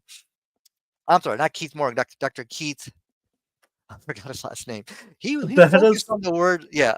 He focused on time's the up, I word guess. leech, and that is an exact description of the embryo as I quoted from the reference. That's time. And your chordo, I don't know if you're familiar with Urdu words or not, was pretty cute. But let me remind you, I don't know where bees came from and where they go again. Where would they go after this argument? But now my brother wants to state a clear contradiction of modern day scientific understanding to that what is mentioned in Quran. So let me show him a good contradiction. I'm going to share my screen. Please take my screen up, and I'm going to share the entire screen for my friend here.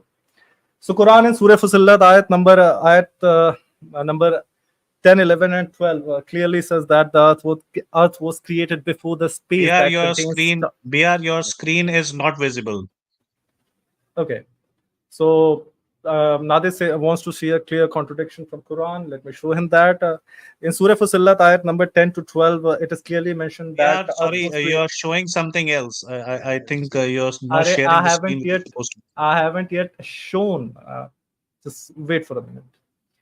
So let me show him that in fact science does contradict him because NASA says that the space in which the Earth exists, the Milky Way, in fact, is 13.6 billion years old, and the Earth he talks about, which was created before the space which contains stars and stuff, is just 4.543 billion years old.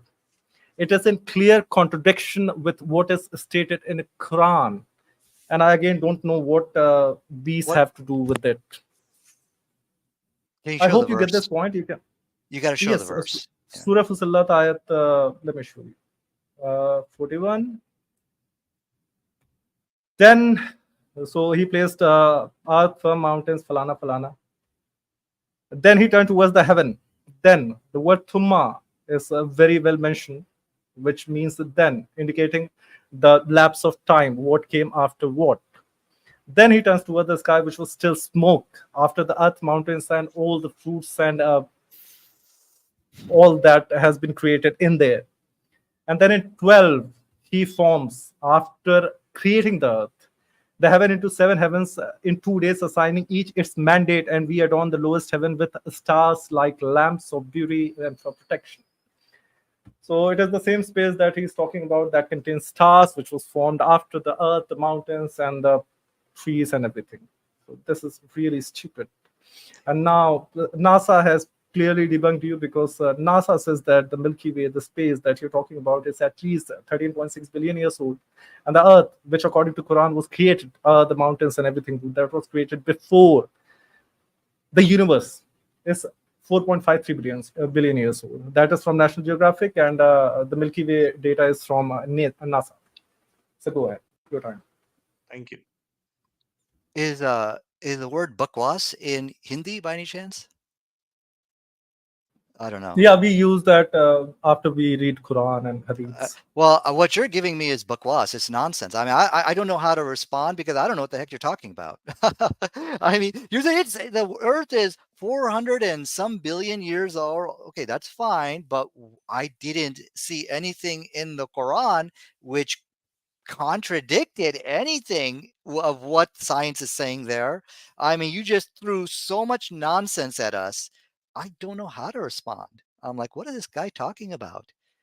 So actually, so I want to show everybody, just how silly you are. I want you to take my time, walk me through the Quran verse, and then show me the science, which is actually contradicting. Treat me like a baby here, okay? Just pull one verse and show me what you're talking Just about. Okay. no suckling. I would Okay. treat you like a baby. Okay. Treat me. Okay. Walk me through this. What are you All talking right, about? just hold, both of you Okay. hold on a second. Just Yeah. no crosstalks, no over speaking. Take your time, hand over the time, no overtalk. Okay. Just take one verse and show me what's being contradicted here from science. I don't get it. Fair. I'd explain it to you like a baby. Like a baby, yeah. Yeah, like a baby. like a cute 72-year-old baby. I'd explain it to you. Dear sir, see, hear me out. If you have read Quran and Surah Fussilat, you clearly see that in verse number 10, your God creates earth, places mountain on it, and then blesses the mountains and the earth with vegetation. And after, in verse number 11, he uses the word thumma.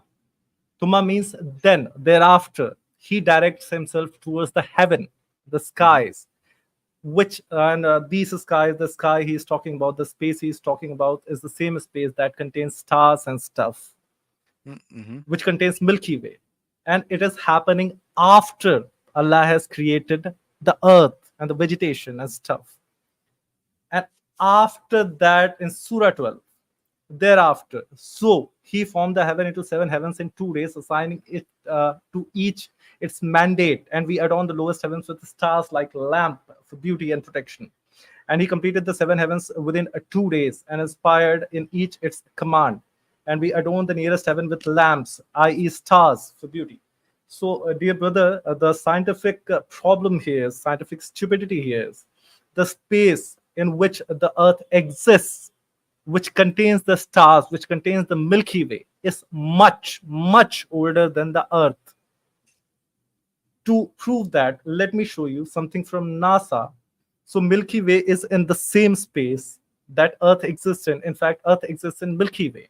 Milky Way and the space there is much older, about 13.6 billion years of age. It is Milky Way, and as of earth, it is just 4.53 billion years old. Thus nullifying your argument, thus nullifying this ayah, which very illogically says that the earth was created, earth, the mountains, and the vegetation was created before the space in which the earth itself exists. Yeah. Are you getting the point now? Well, let me ask you, I want to ask Satya, is that your name, the moderator? I want to ask you a question, if I may. Do you understand what he's talking about? Tell me, what is he talking about? You tell me. You're seriously asking me? Yeah, ask it. What are you talking about? He's talking about the sequence of creation of items in the universe. He's saying if the earth was existing before the universe, the sky or the universe was created, how was the vegetation taking place like that? He's talking about the sequence of creation of events. Okay, so that's your problem. It is like saying that you were born before your father or your mother. Because you existed in your mother. Oh, okay, that's perfectly fine. That's perfectly fine. So what you are saying over here, that he formed the heavens into 7 heavens, and well, I'm sorry. So you're saying that the sky or the universe was created before the earth? Is that what you're saying? I'm a little bit confused. Is that the problem? The space wherein the stars exist was created before the earth, according to the science, but according to Quran, it was created after the earth. You get the point now? Okay, so which verse are you quoting? Are you, that's Surah 41 verses Surah 12, right? Fusilat, ayat number 10, 11, and 12. Yeah. Okay, so Surah Fusilat verses, in fact, let me pull up that on my side right quick here. Surah 41 verses, what was it again? Ayat It's 10, 11, and Surah 12. 10, Surah 41, ayat 9, 10, 11, 12. 9, 10, 11, or 12. Okay, I so can let's, explain it to you in Urdu if you so desire.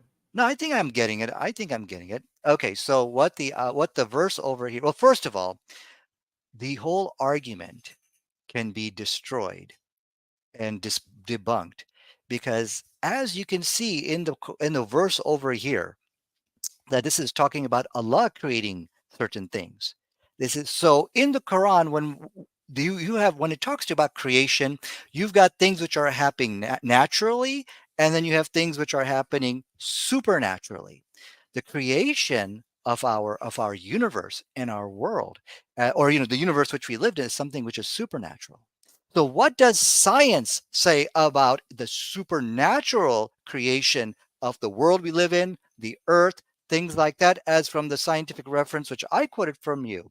Science is not to be applied to miracles. Simple. So it can be dismissed and debunked just like that. So the catastrophic fail of heated debate is, here's where he's being destroyed. The Quran talks a lot about the natural world.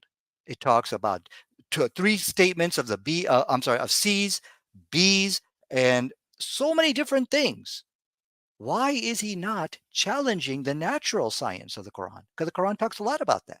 Why are they focusing on Allah did this and Allah did that? There's things which are natural in the Quran. Look at him running away from the science of the Quran.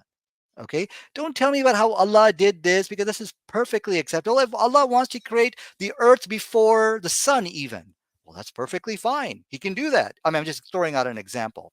So the problem here is he's nowhere near to meet the challenge. And you can see he's desperate. He's very desperate. He's nowhere near getting a statement of the Quran and showing the natural science of the Quran, of how the Quran is describing things work. Like, for example, the gender determination. Did you know that's mentioned in the Quran?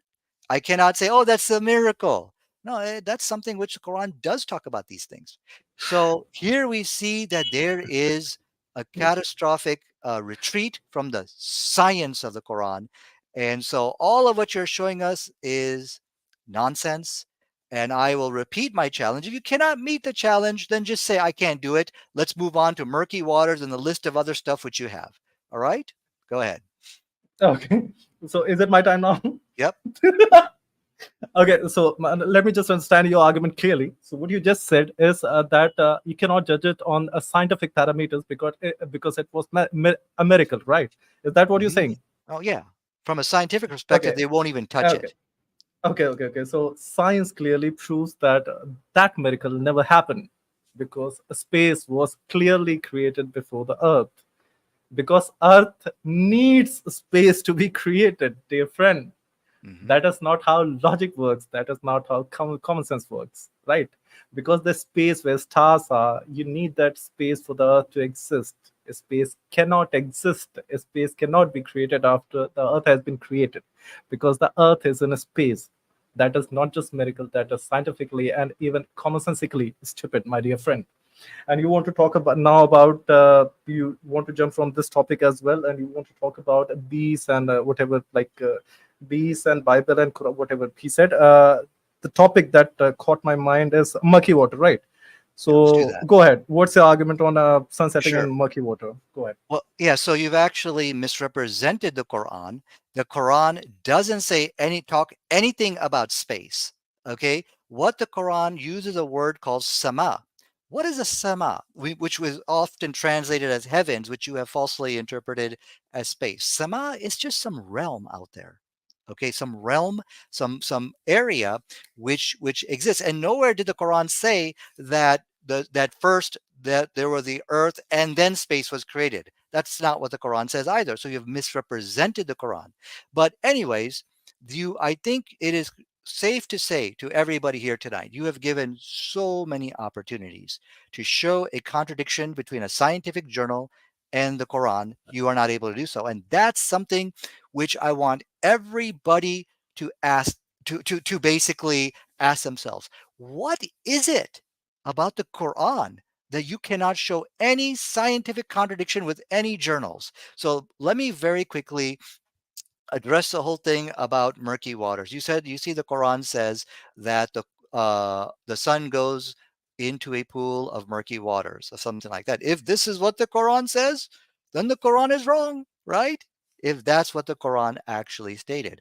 But that is not what the Quran states. Rather, what the Quran states is that it taghrib in a pool of murky water. It's not saying that it goes into a pool of murky waters.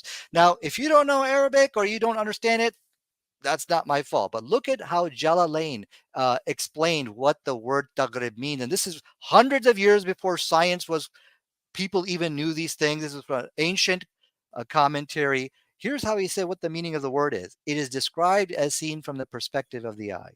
So for the Quran to say that the earth taghrib into a murky water, perfectly fine. To say that it goes, that would be a scientific error, of course. But now Muhammad said, you know where the sun goes?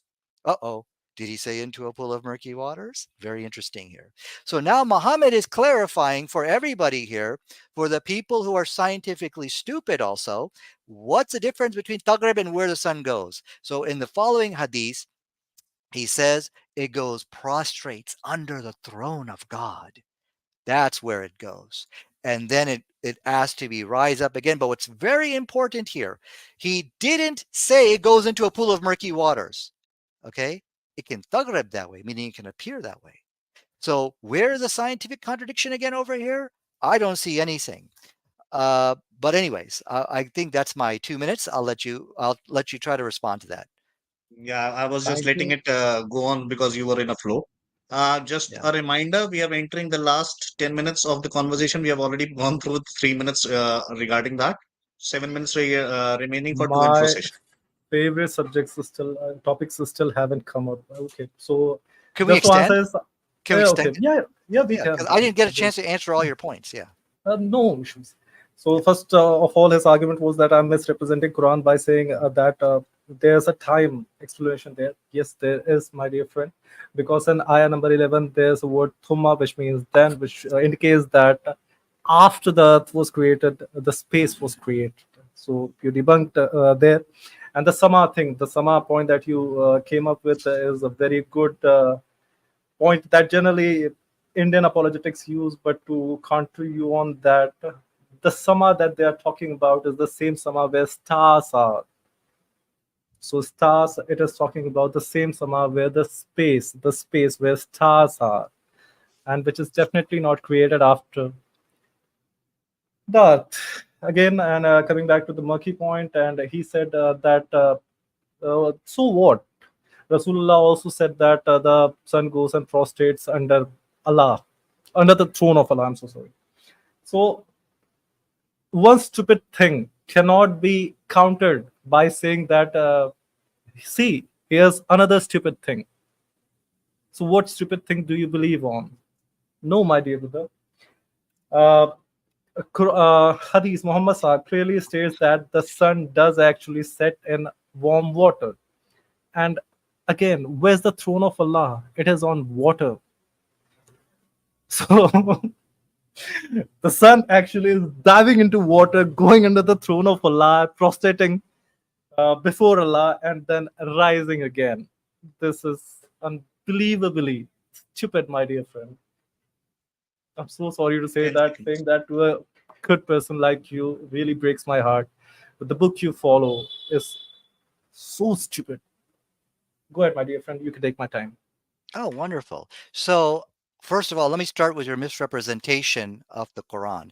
And I have to admit, I caught it late. I wasn't like really understanding what is this guy talking about, and that's my I apologize for that. But he has actually misrepresented Surah 41, verse 11. It says nothing for. So what he's saying over here, now I'm getting it.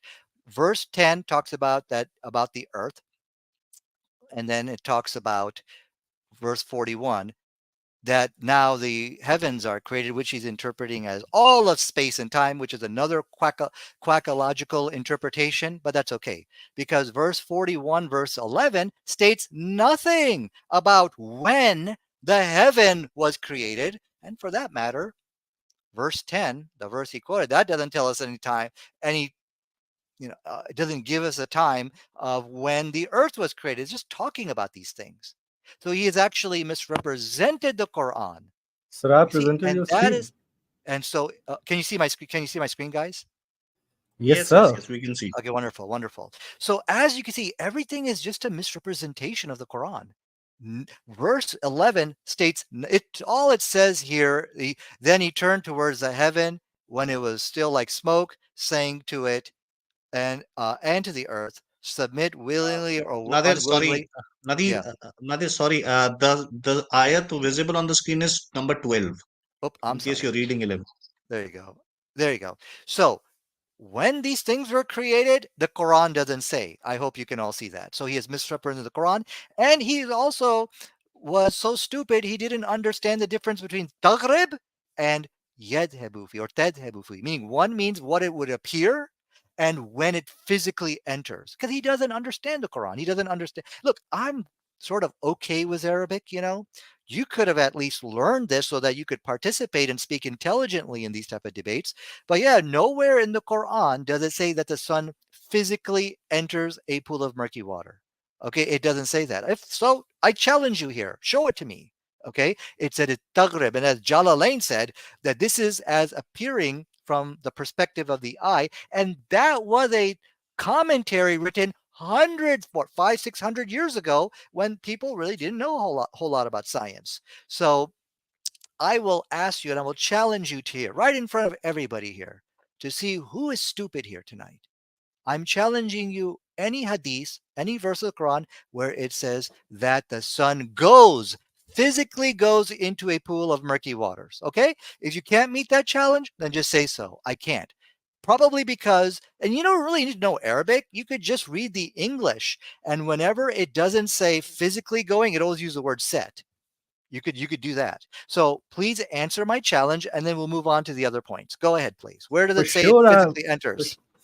Okay, for sure. I accept your challenge, my dear. Yeah. And first of all, the quackery, your word you did here is that you refuse to read the word in the ayat 10. Then this little simple word indicates that what comes after and what comes before. The Lord looks at heaven when it was still smoke before forming it and after creating the earth in ayah number 10. So you're absolutely debunked here by the simple word then, which in Arabic is summa, tumma, Yeah. as you call it. And then again, is my screen visible though? Okay.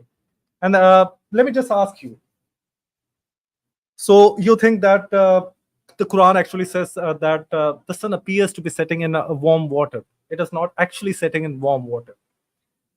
And as much as I know about Islam, one who tells lies in the name of Quran and Islam goes to Jahannam, hell.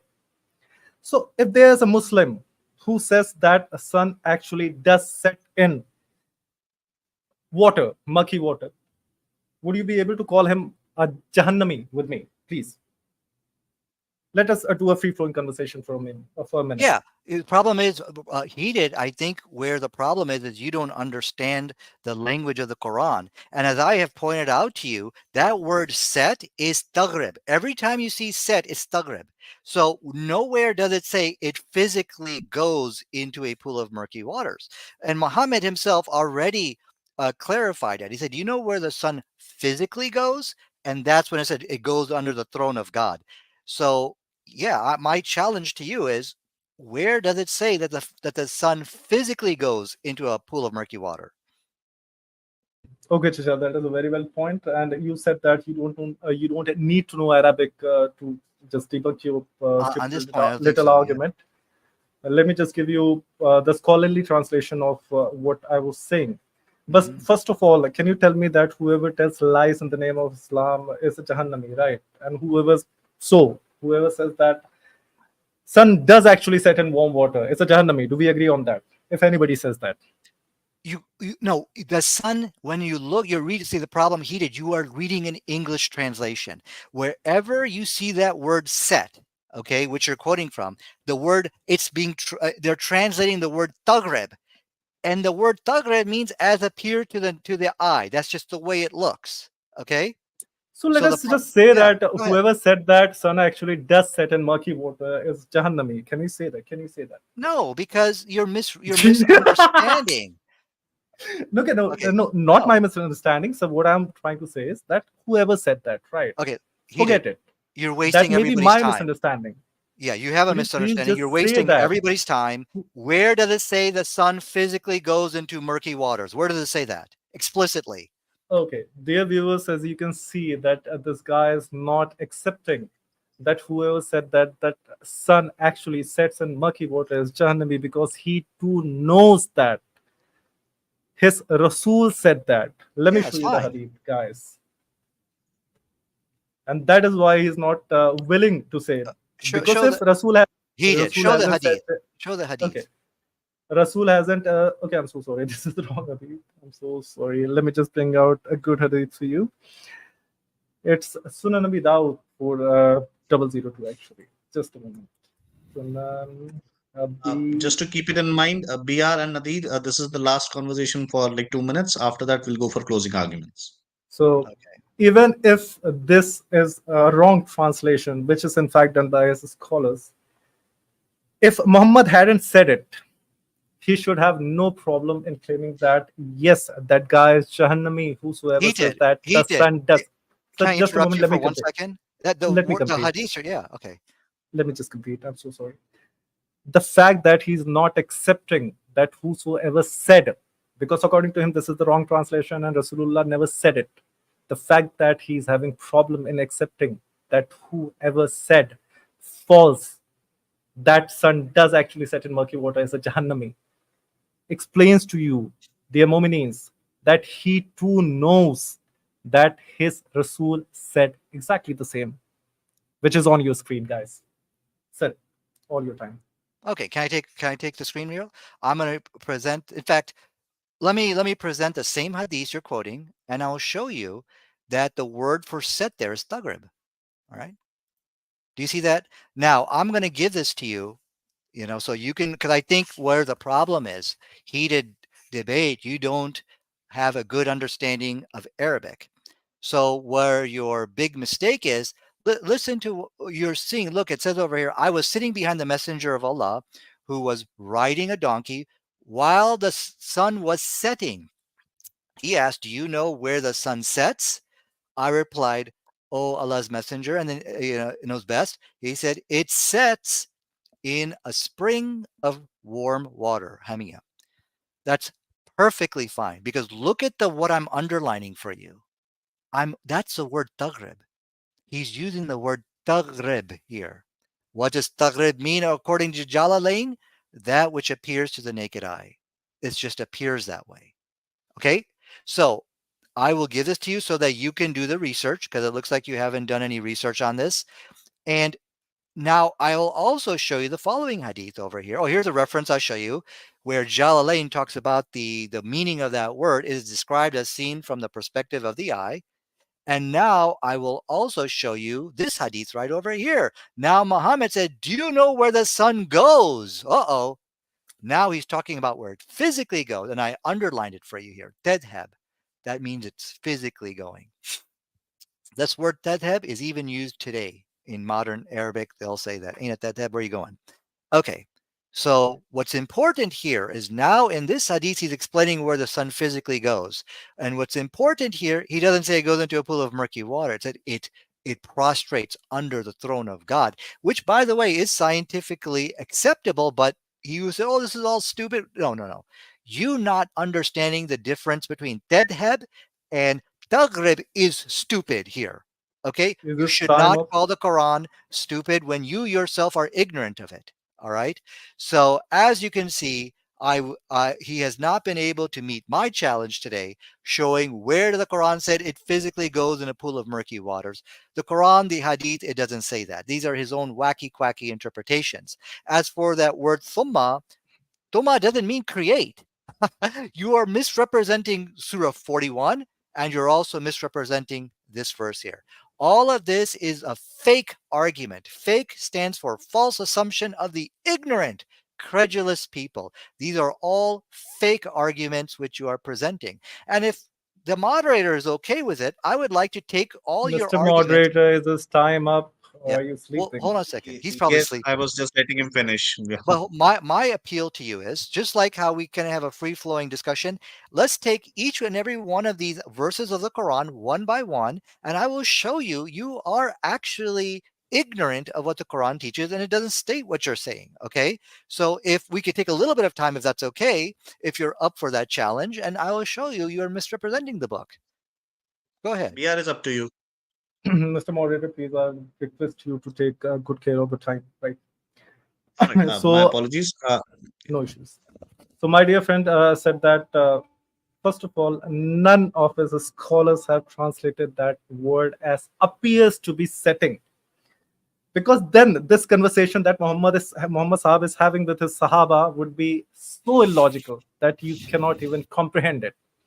Because they both can see the sun setting in the warm water, and still they are having this conversation, that this conversation would lose any logicality, if that's a word. Such an useless conversation when they both can see the sun setting, appearing to be setting in warm water, and still this guy is asking, do you know where the sun sets? That is the reason why none of the scholars have translated it as such in any book of Bukhari. It is clearly not saying it appears to be setting in a spring of warm water.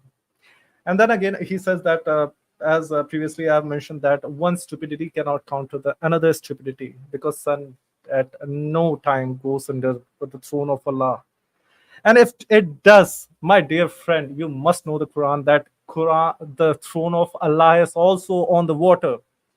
So if it has to go under the throne of Allah, it has to go into the water. So you have just debunked yourself massively. I sometimes doubt if you're an ex-Muslim, in guise of Muslims trying to make this world a better place by bringing in such bad arguments. Please respond to me, sir. Yeah. How? Yes. Go ahead. So I have presented a clear challenge for you. You see where what you could have done, you could have shown, because whenever it talks about the sun setting, it's always using that word tagrib. You could have shown that this is referring to the sun physically entering into the murky waters. You did not. So now you're saying it's just a useless conversation, but that's called shifting the goalpost. Whether you think this is useless or purposeful has nothing to do with science. We are here to look for scientific contradiction. You say now it's going under the throne of water, but then it has to go into under the throne. It has to go into the water. This is another fake argument, a fake, false assumption of the ignorant, credulous person. No, it doesn't. I don't have to go into any kind of detail on that, because that's not what the Quran said, that it has to physically going into the waters. So I do want, since you have failed to, I don't want to go any more on murky waters, because it's very clear here you don't really understand the Arabic of the Quran enough to start debating it in an intelligent way. So what I would like to do, I'd like to go through some of your other arguments, like, for example, pieces of the sky following. Can we do that? And I will show you where your error is on that. Okay. So the hadith you got quoted up there is perfectly fine from a scientific point of view. Let's move on to some of your other points. I think we talked a lot about this. So the verse which you quoted is chapter 34, verse 9. What do the translations say? Look what the Quran says here. It's going to be a 15 piece seconds. from the sky. Do you see that? Min. Min means what in Arabic? It means from. Okay. I've got you a link here. It's talking about min, what min means. All right. And so this is what our sky looks like, as you can see. Tons of That's sky. sky fragments everywhere. A piece from the sky will hit you. Go ahead. Thanks a lot, Nadir, for this beautiful response. You're a gift that keeps giving. And let me tell you that you said that I was wrong in saying that Allah's throne is on water. It is your Quran. It is your Allah debunking you. So it is 11:7, where Allah clearly states that. Okay, the answer is this, and the throne had been upon a water, bro. So this is your Quran saying, and thereby you stand debunked once again. And then coming to you're jumping the point, and we have already talked extensively about the atmosphere falling. So I would like to move to some interesting hadiths, and we have already talked a lot about Quran because hadiths are one of my favorite books to read when I'm alone. And you talking about Jalalain, trust me, bro, you have by now understood me, and you don't want me going to Jalalain. So better correct your argument there. Just to remind both of you, we are past 15 minutes the duration of to and fro. We are going to continue for a while. After that, we'll go for closing arguments. Please keep it in mind. Can we do a free flowing discussion just so we can address some of his other points here? And Okay, so 10 minutes, why 10 minutes say between that you two. but give women me an have opportunity. Okay. women Throne of, are can I answer throne deficient above in water? intelligence? Can I answer throne above water? Yeah, sure. Go ahead. So just a moment. You can continue speaking. I just have to get So a bring up cigarette. one point. Just bring up one point at a time. Actually, Nadir, I actually cut across Brahmrakshas to announce the time period. So I'll just let him continue for a moment. Okay, let's have a free flowing discussion so I can answer one point at a time. Now that you can, you're lagging behind at the debate, so I give you just these 2 minutes, and I have to go get something. So just time is yours, sir. Okay, so yeah, the Quran does say the throne is above the water, but nowhere does it say that the sun is going to enter into that water. That's your fake argument, false assumption of the ignorant. Okay, now I didn't get a chance to address all your points, but nobody be impressed if I'm not answering all these issues. It's because I can only really deal with one at a time. You know, the issue, I think, what if you're going back, I want to take you back to your misrepresentation of the Quran. I hope it's very clear to you what the text says over here. The text of the Quran in chapter 34 verse 9 says, it is a kisfan, a piece, min al sama. Min means from. I got Arabic 101 here for you. Okay, that's min, from the sky. So and what's the sky? Well, actually, sky is only one of the translations. It's from the heavens. Most of the translations say from the heavens. What does our sama sort of look like here? That's what our sama looks like. Tons of space junk. That's what it's called. But not only that, but you got comets, you've got other meteors. So from a scientific point of view, Surah 34 verse 9 is perfectly fine. And I think the ignorant people, the false assumption of the ignorant, credulous person, that's what fake stands for, they will read that and they will say, look, the sky is solid. They will make that false assumption, but that's their misreading of the text. So go ahead. Do you have any defense on that? First of all, I didn't quote that verse. I was quoting 52:44, which clearly states that sky is a ceiling, the pieces of which fall. Oh, sky ceiling? That is utterly stupid. And moving to the topic, because we have to cover a lot, I have to expose Islam a lot. So can we do one at a time? Yeah. Go ahead. 52:44. Sky. Let me just make this argument very clear for you. Just make you understand like a baby. In 21:32, it says that a sky is a ceiling. In 52:44, it says the pieces of which can fall. And in 81:11, one verse at a time, please. One verse at a time. 52:44, sir. Yeah, 52:44. And I did quote for you life from the article, life on Earth's ceiling. So here is word for word. Could you please open Quran? Because according to Quran, this is a ceiling, the pieces of which can fall. and people would Okay, think that these are the clouds. Whoa. Let's do this? ceiling. I can do one at a time, and then we'll go to the other verse. And so let me quote for you the life on Earth's ceiling. So saying that the Earth has a ceiling is perfectly fine. And so we're done with that. So what other verse are you quoting now? Which one? The type of ceiling that Quran talks about gets its pieces falling. What verse? 52-44. 52, Surah 52, verse 44. Okay, and I think I might have addressed this already. Surah 52, verse 44. It says over here, it says that, and yet if they who refuse to see the truth were to see a piece of the sky from the sky following, that's what it states over here. So let me share my piece of the sky from the sky.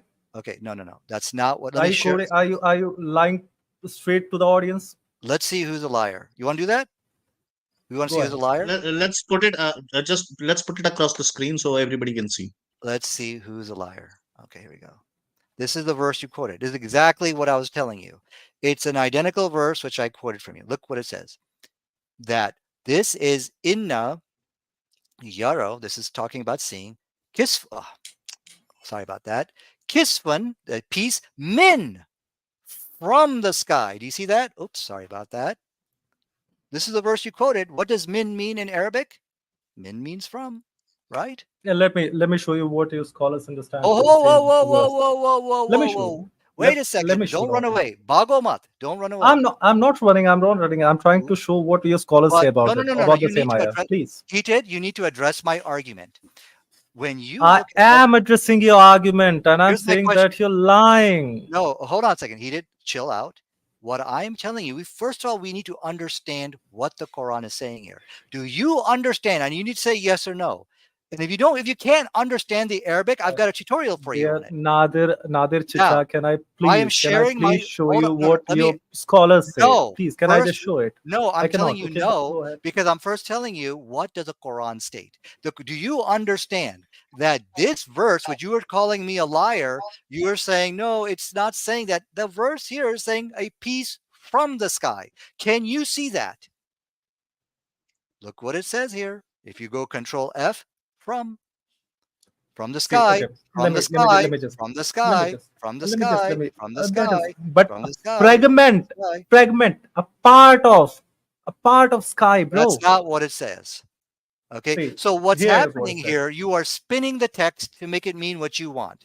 No, bro, I'm just telling you what your scholars say. Please let me. No, wait a second. You should first address what the Quran is explicitly stating. You should have that level of expertise. That is what I'm saying. Listen, that is what your scholars understand from Quran. Scholars much more educated than you in Arabic. That is what I'm showing. Can I please show to the audience? No problem. Go ahead and quote. But what I want you to understand that you said I was lying, and I'm not lying. The word min means from, and that's what the Quran is stating, from the sky. But that is a fragment from the sky. The fragment from me would be a part of me.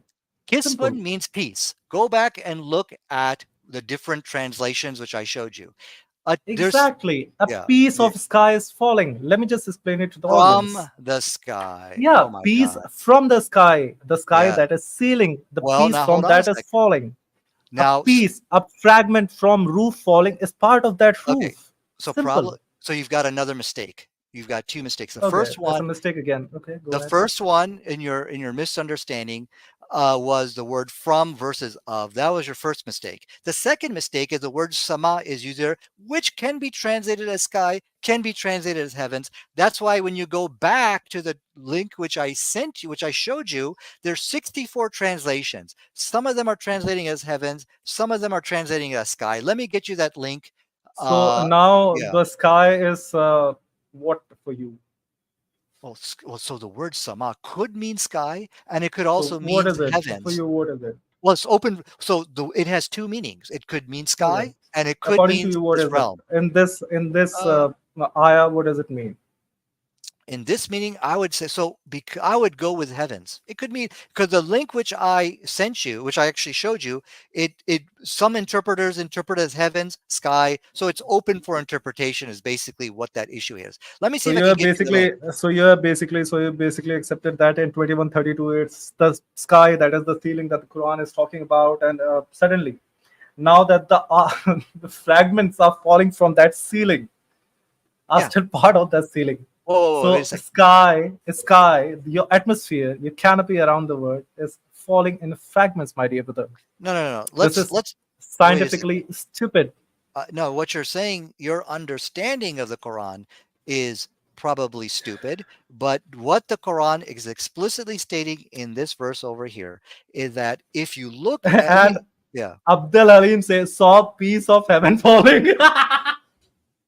okay, Ajay, I'm so sorry. This is okay. funny, So actually. now you want to go to the tafsir? Okay, let's go to tafsir. So what No, did no, no. Abdullah say? You would never Yeah, want to go to the tafsir because let's go there. what It will. amount of Oh, you see. idiocy is Okay, written there, okay. right? Let us You go. see. Let us stick to the verse, Yeah, right? Right. yeah. So you see, if you go to tafsir, you will get barbecued. I'm telling you that Okay. right now. Do you want to You go know, to the tafsirs? Are because you you sure? see, yeah, okay. I tell you what. Why don't you? If you want to go to commentaries, what that means? Let's make it clear what's happening here. Why is heated running to You know, then commentaries? the Oh, new let whale. me I'm not running. You're hold running on. to the commentaries, but you know, But then the I new want whale to is take you noon there. whale is coming, right? Yeah, Sailing through let's the go there. Sure. ocean of Allah. You're gonna get barbecued again, heated. I'm telling you, don't do that. I'm Dude, warning you're you, don't barbecued go here. there. Okay, you're You're not taking my barbecued here. advice? You don't want to take my advice? Go to commentaries and I'll barbecue. Go ahead. You're the one trying to go to the commentaries, right? No, let's go. And Let's go. okay, now that I have proven that the fragment of the ceiling are falling, that the fragment, if you say Oh, the fragment from your roof is falling, it is still part of the roof that is falling, my dear brother, and that is not something that happens with the atmosphere. That you equated the sky in Quran too with that stupid article of yours. I'm so sorry for using that word again and again. I would try not to use that word because you're elder and I should respect you. Again, moving because as you wanted to and you have made a lot of jalebis on the topic and you have been talking about it for half an hour, including the time that you talked about it in your initial debate. So can we move to my favorite topics, 312 and the well of Buddha and everything, if you want to answer them? I thought you wanted to go to the commentary. Oh, forget the commentaries. Let us stick to the text. Okay, you want to stick to this? What's okay? So first of all, going back to you need to understand every time it talked about the peace from nowhere does it say peace of the sky. That's really not in the Arabic text. It's peace from the heavens. So that is the way it should be translated. That is Yeah. that is not what I'm Okay. contesting. Okay. So what's your next point? What's your next So point? get the point. So Yeah. a piece, a fragment from roof is still a fragment of that roof. But that's You not should what the get this Quran point. says. That's not what That the is Quran says. exactly what Quran says in Okay. 2132. The Okay. sky is the ceiling. Let's go to that verse. What are you talking about? 2132. Surah 31. 31. What is 21. it? Oh, I'm sorry. 2132. 21 verse 32, right? Yeah. We'll go to the website Islam Awakened, which will show you all the different translations of it. 2132, right? Yeah, I can open it for you here. Don't worry. Okay. Well, let me share my screen just so we can see what you're talking about here. Your screen it is. Okay, let's look at yours. Let's look at yours. That's good enough. Well, actually, I've got all the different translations here, so I which have can got them help you too. out. Quran.com is a pretty Okay. decent website. And so And we have made the sky a well protected canopy. right. We have made the sky a protected ceiling. We have made the sky protected a protected roof. I don't know what kind of English is this, but yes. So the fragment from that roof is falling. Yeah. People are saying that it is just the clouds. Okay, now let me show you your misunderstanding of the ayat over here. Okay, if you first of all, when you look at this word sky, this is 64 translations of the Quran. Oops, sorry about that. This is 64 Let me share it for translations of you, the. dear sir. Hold on. Can you guys see my screen? Yes, sir, we can. Yeah.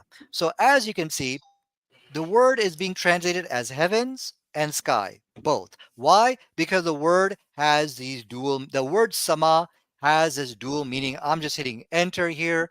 You're seeing they're quoting it as heavens. Now, in this verse over here, it says nothing about anything falling. It's saying that the heavens as a canopy, which is scientifically correct, because I showed you the example from science are calling the sky above us as a canopy.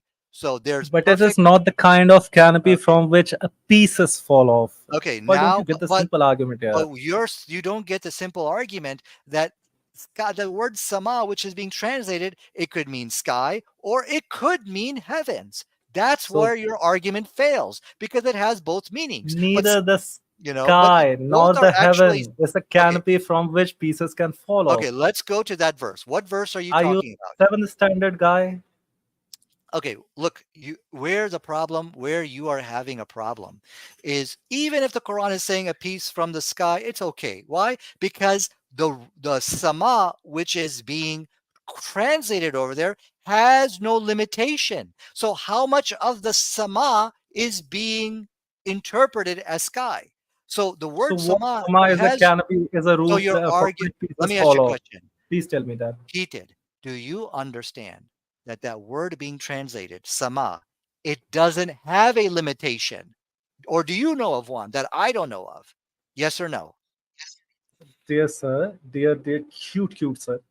What I'm Okay. asking is, So the what is your answer is no. understanding? Hear me Yeah. out. Okay. What does what you can take it heaven, the space, or the sky? Which of Yeah. the three is a ceiling from which pieces fall off? Please tell me, sir. Okay. So what I told you is sama means heavens, it means sky. And either translation, you're really not going to find any limitation of where this is. Yes, a piece from the sky can fall and hit you. That is a scientifically accurate statement. Let me show you. Now, can you guys see my screen? I'm going to quote for you space junk. Let's just take a look at some of the images over here. Here is a piece from the sky which can hit you and kill you. But it's not just that, but you in the sama, in the heavens, you also have meteors, you have comets. So the Quran is scientifically accurate over here. As you can see from, let me just open up one image for you over here. There, neither the satellites nor the meteors are fragments of a ceiling. That's what are you talking about? Fragments. What are you talking? This is kisfun means a piece from the sky, from the heavens, a piece from the heavens, as you can see here. That's perfectly acceptable. Fragments of the ceiling. None of them are fragments of the It's ceiling not. called That's sky. not what you are falsely interpreting it as of a Let me ceiling let me of a let me solid let me show ceiling. you the correct translation, Okay. please. Sir. Okay. Nowhere in any science is a satellite a fragment of a ceiling called sky. Let me just What? go to 5244 again for you. 5244. You're really a baby. Surah 5244. You opened 4444. Yes, sir, I'm so sorry. Okay. Well, let's look at As verse 2. if they were to see fragments from the sky falling. Yes, that's Satellites are fine. not the fragments of the sky, my dear friend. It is. Listen to the first of all two failures you're having in this argument. Number 1, that word sky is also translated as heavens. Number 1. Number 2, the limitation of where that sky ends is nowhere mentioned in Quran or Hadith. We actually don't know. Remember, That is Adam not the is in the problem. We hold up. can consider Hold on, let them me all the Adam three. Adam Okay, is in the first heaven, right? That's the hadith. So we see here, we don't know the limitation of what that first heaven. And what it's saying over here is that there will be a fragment, or it could be anything. A kiss means a piece, like as you can see, some say piece, fragment, whatever, which will fall from the heavens, which could kill you. That's perfectly scientifically acceptable. see, we can. So if you're trying to play that jalebi, where heaven can mean, the sky can mean anything. Heaven, Yeah. the atmosphere, or the sky, right? Let me just clarify it for you. That's what the The word translation. used here is same, and I'm gonna share the screen for you. So neither of the three, the atmosphere, the sky, the space, is a ceiling from which its a fragment can fall off. What? Let me clarify this for you in a single screen share. Yeah. Okay, just see.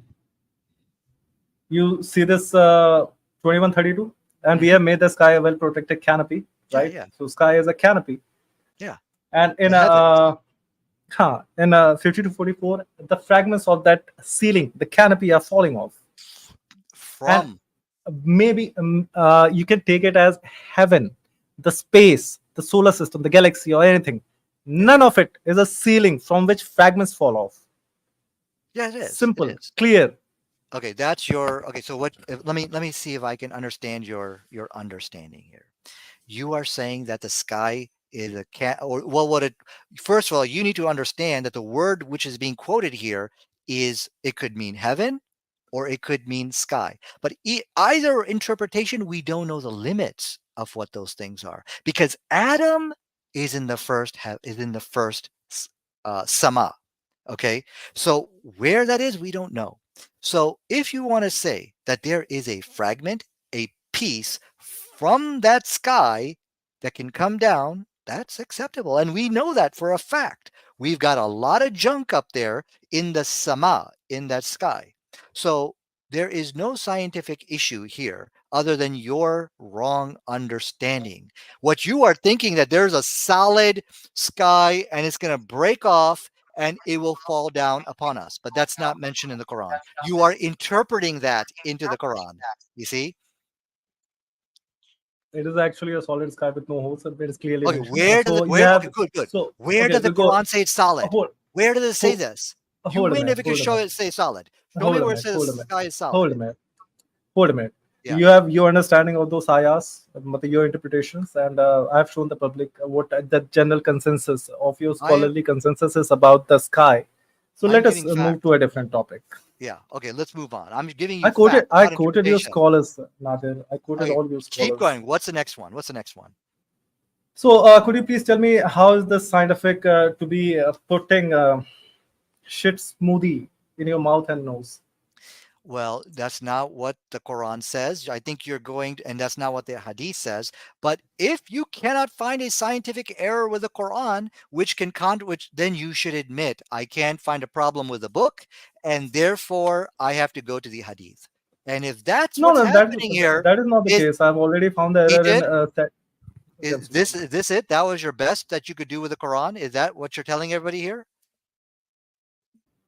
Yep, that is basically I settled your debate that sun is not actually setting in a warm water, and Muhammad would be not having a good logical conversation with somebody who's seeing that sun appears to be setting, and nowhere in the translation of the hadith it is written. So I've clearly shown that yes, Muhammad does mean that it is going down the warm water to prostrate Allah upon which the throne is situated, basically. So I've proven that. The second point that I've proven that a sky is not a ceiling which from which the fragments can fall off, according to scholars. So the Quran there has been proven completely unscientific. Hmm. I have proven Okay, that okay. moon Can we was. move on? Okay. I No, do. hold a Okay, minute, hold a minute. sorry. You Okay. said that. Okay. The Quran topic, right? Let me tell you. Okay. So I have clearly explained that whether by miracle or by natural phenomenon, breaking of moon would have its natural consequences, as does the creation of Adam, because it has led to, according to you guys, the natural uh, emergence of humans on Earth, right? So that I have debunked you there, and I have badly debunked you on a bad order of creation, where your Allah is saying that Earth was created before the space. So I have debunked you on all these points in Quran, and now yes, I'm moving to Hadiths, which is Okay. Sunan Abi Dawud 67, which clearly says that Allah, your Prophet, the best role model, thinks that a small well Yeah. filled with excretion from human, basically human poop and dead dogs is pure. What do you have to say about this? Okay, so first of all, finish your argument. What exactly So, are you trying? What's the issue of science here? I don't understand. Finish what you're trying to say. because it is very, very unscientific and very bad for human health that your Rus- Rusul is saying pure, because I can show you scientific Oh, we arguments call the which is, well of yeah. Okay, go ahead. Yeah. yeah, well, Buddha. Hmm. Yeah, yeah. Okay. So, doing udu with shit smoothie is bad for health. I can show you the Dawn report where a lot of people have died because of doing udu with dirty water. So, if you want that, I can show you, but this is Mhm. generally common sense Sure. that, Okay. hold on, just a minute. Water containing human poop Hmm. contains a bacteria which sticks to the mucous membrane of the Right. nasal cavity and the oral cavity, which then gets absorbed into the stream and which cause a very, very bad diseases. Sure. So go Okay. ahead. What's your point here? Wonderful. Thank you for that. So this little girl, which I'm about to share my screen, if you could see it, she's going to answer it for me. Okay. Here we see from the following article over here from CNN.com, CBN.com. It says drinking animals with dead animals in it, which is what you'll find in the hadith. Look what she says over here. We have to drink the dirty water because there is no other water near us.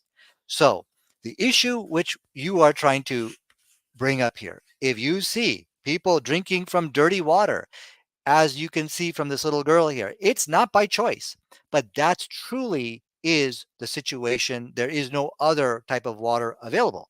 Now, when you talked about, I forgot your the last point you were mentioning, but you said, look, Muhammad said that you could use this water. The first thing you have to read the hadith with common sense. Nobody is going to Muhammad to learn about water science. The people of Arabia back then, they were the masters of desert survival. They already know how to drink from this water and all of the techniques which you could use. That's why they're still alive. So you could go open up the TV and you can find all these people who are survivalists, people drinking from this dirty water. They're showing you how to survive in the desert. And so to drink from this water, unfortunately, is the situation which many people have today. So I think the next part of your argument is Muhammad said, look, this water is pure.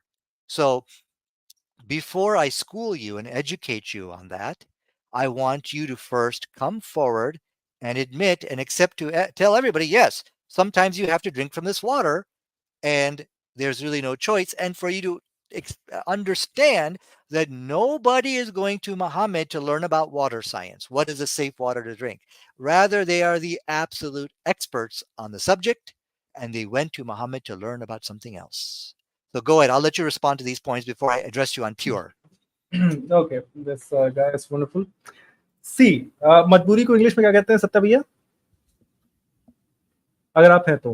Necessity, necessity, necessity नहीं, कुछ कहते हैं मतलब desperation. हाँ, okay. Drinking bad water is a desperation, but calling it good for consumption is a scientifically stupid statement. That is what we are trying to prove here. And because of his statement and believing in Rasulullah, see recently what happened. Okay, just a moment. A lot of people died because they believed what Rasulullah said in that hadith. They did udu with that shit smoothie. So your stupidities of your that esteemed person, that very good guy, is killing people till date. A lot of people died because of doing udu with that He dirty did? water.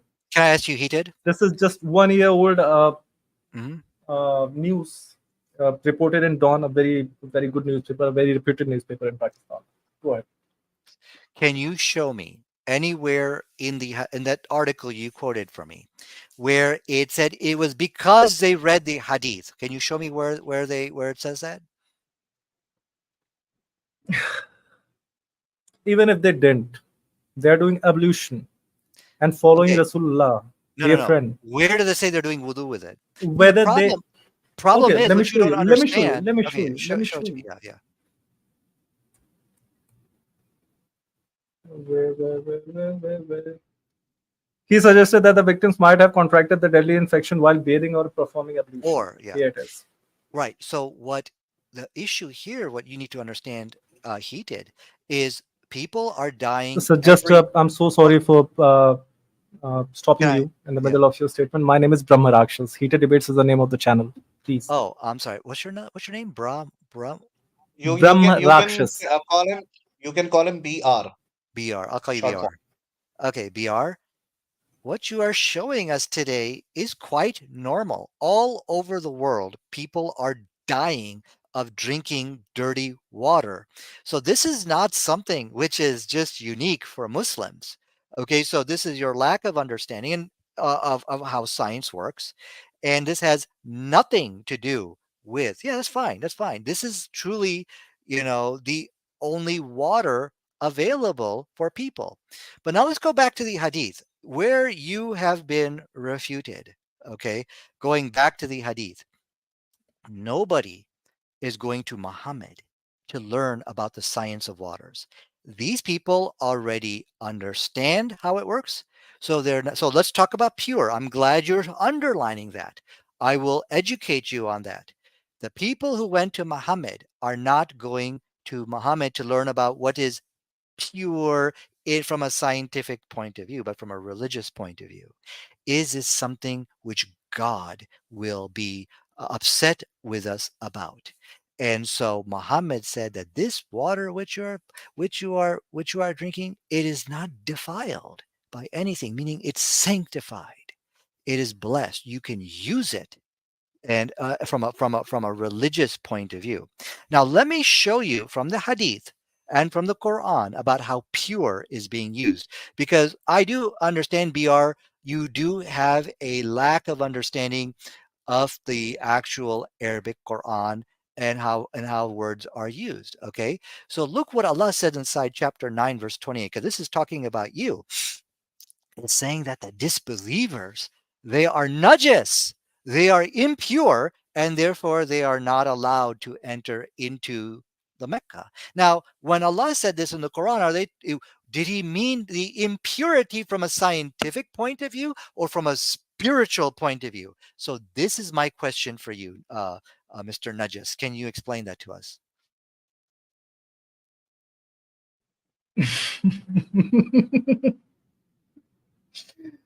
So here, so whatever he says in the context of religious or like soulful or like godly things. No, that is not the case. In Jamiat Tirmidhi, your Rasul is claiming that there is no such thing as infection, which is again leading to a lot of people not taking vaccines and No, we'll get dying there. because of that. So this that hadith was just to prove that he does not say everything in context of otherworldliness. Here he is talking about water that is not defiled by anything. He thinks that that particular worldly water is not defiled by anything because he has a habit of commenting on things he has no clue about. The worldly things he has no clue about. And because of that, many people died today believing in him, that water is not defiled by anything. Actually, Yes, so what are you saying? Are you listening to yourself? Are you listening to yourself? Nobody is dying because of reading that hadith, okay? So, but we go back to the issue of the question I asked you, which you ran away from and talked about infection. Surah 9, verse 28, when it said that you are najis, you could take 1,000 showers and you will still be najis. Najis means you are impure. Was Allah talking about from a spiritual point of view, or was he talking about from a scientific point of view that you're najis? Explain that to me. Then just tell me. Then just tell me why is a shit smoothie spiritually pure? Okay, hold on a second. You did not answer my question. And what we are seeing here is that impurity, okay, inside the Quran has of course, actually in the Quran and Hadith, when you looked at this word about pure and impurity, it's not talking from a scientific point of view, but something which is sanctified, blessed by God, and you can use it. He's not going to teach you the science of drinking the water because they already know that. All right. So we saw from 929, Surah 9, verse 28, you are also impure. Now look at the following hadith over here, where this woman was saying, listen, she said that, "O Prophet of Allah, verily I have been defiled." And then Muhammad said, "But water is not defiled by anything." She's saying, because I had sex, I have been made impure.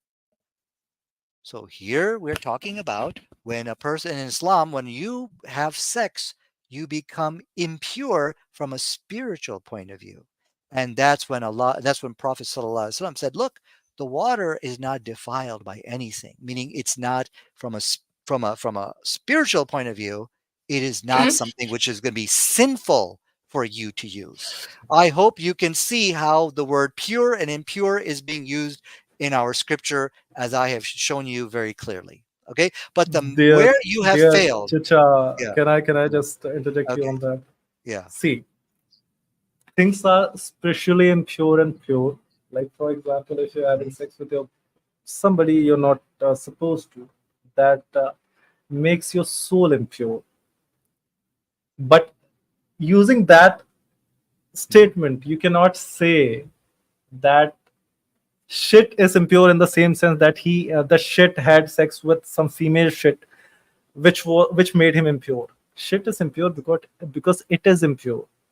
Here, Muhammad Sahab is talking about your best role model did wudu with that water, that shit-filled water, following which that exact sunnah is causing a lot of people to die. So no, nobody's spiritual dying. Just a moment. I'm so sorry, sir. Just a moment.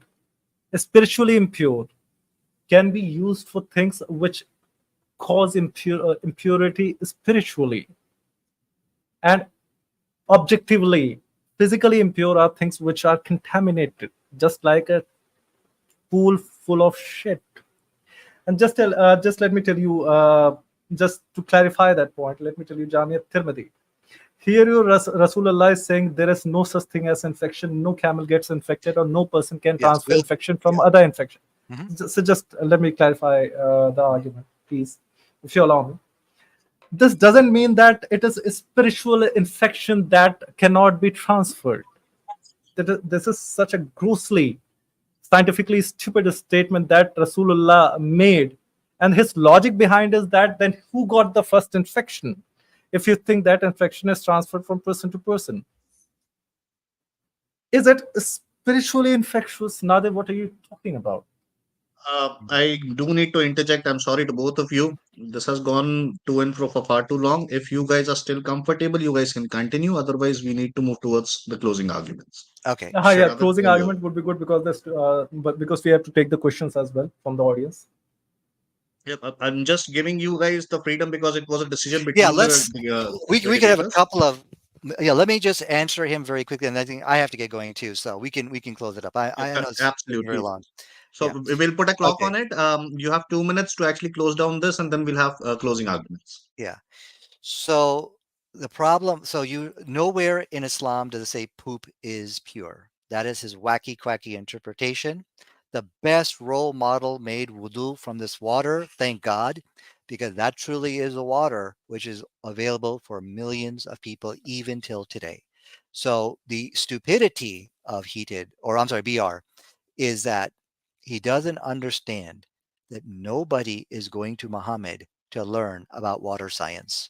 They already know these things. That's how they survived in the desert for so many years. But they went to Muhammad to learn, is it permissible? Would this be sinful if I use this water? Because they knew what kind of water it was. He's not teaching people these things. Muhammad said it's perfectly fine to use it. And millions of people, you see many desert survivalists, they are using this water to survive in the desert. Muhammad is not the only one. Dude, they were doing evolutions. What are you saying, bro? That is not. They use for drinking. Please Yeah, allow me. yeah, no overspeaking, please. Please, Let yeah. me complete. So you can make wudu from this water. Bear Grylls, some of the survival experts, will show you how to do it. There's many videos online which will show you how you could drink from it and how you can make wudu from it. There's many purification techniques, boiling, things like that. So he has also made a post hoc rationalization stating that, oh, well, this hadith is causing people to die today. No, if the hadith never existed, those people will still die, just like people are dying all over the world from drinking this water. There's a project called the Clean Water Project, which has been erected to basically alleviate this type of suffering in people. So, are we ready for our closing 2 minutes? Yes, I'm ready for the closing remark. Okay. My dear friend doesn't get to understand that that was not a survival situation. In fact, people were hesitant to use that dirty water. Let me show you how well of Buddha was. Just replace this. This is an actual photo. Just replace this corpses of pigs with dogs. This is what well of Buddha was, and nobody was dying of thirst. There was no survival situation. Yet Rasulullah had to say things he had no clue about. He said that it is perfectly okay to perform ablution, but that is not a survival situation. They are just doing their ritualistic thing. That is not survival situation, and which is still causing people to die. That is the horror of this religion and what these religious teachings do to humanity. Doing wudu is not a survival situation, my dear brother. That argument, I think, is debunked beyond repair. So, moving to the closing argument, I really appreciate this human and for the way he presents his argument. He's very calm and collected. I just want to take this time to appreciate this human because he has been doing uh, an act of defending a book that is indefensible. And he has been doing it pretty well, I guess. And for that, I'd like to appreciate him. But final message to Nadir. Nadir, you're an old man. You must be having a family. Mm-hmm. So just sit down for a moment someday and think about you may be having this all these good translations of Quran, and you in your heart know that you're not true. You're just making jalebis for the world. But your son may get into a real mosque and may learn the real Islam, and that would neither be good for your descendants or for the society. I don't want you to be an atheist. I'm a Vedanti. I have full faith in God. And I don't want you or your sons to be an Vedanti either. I just want them to be safe and good and not die of doing ablution of shit-filled water. Thank you for debating me and thank you for challenging me. Yeah. So I think, first of all, the picture which he quoted is a fictitious picture. Okay. That is something which some fools made on the internet. But even in that picture which he quoted, there are tons of videos of survivalists, people who will show you from that water how you could drink from it. That is the water for millions of people all over the world today. So can you drink from that water? Yes, you can. Absolutely. But it goes back to your the techniques you use to filter it.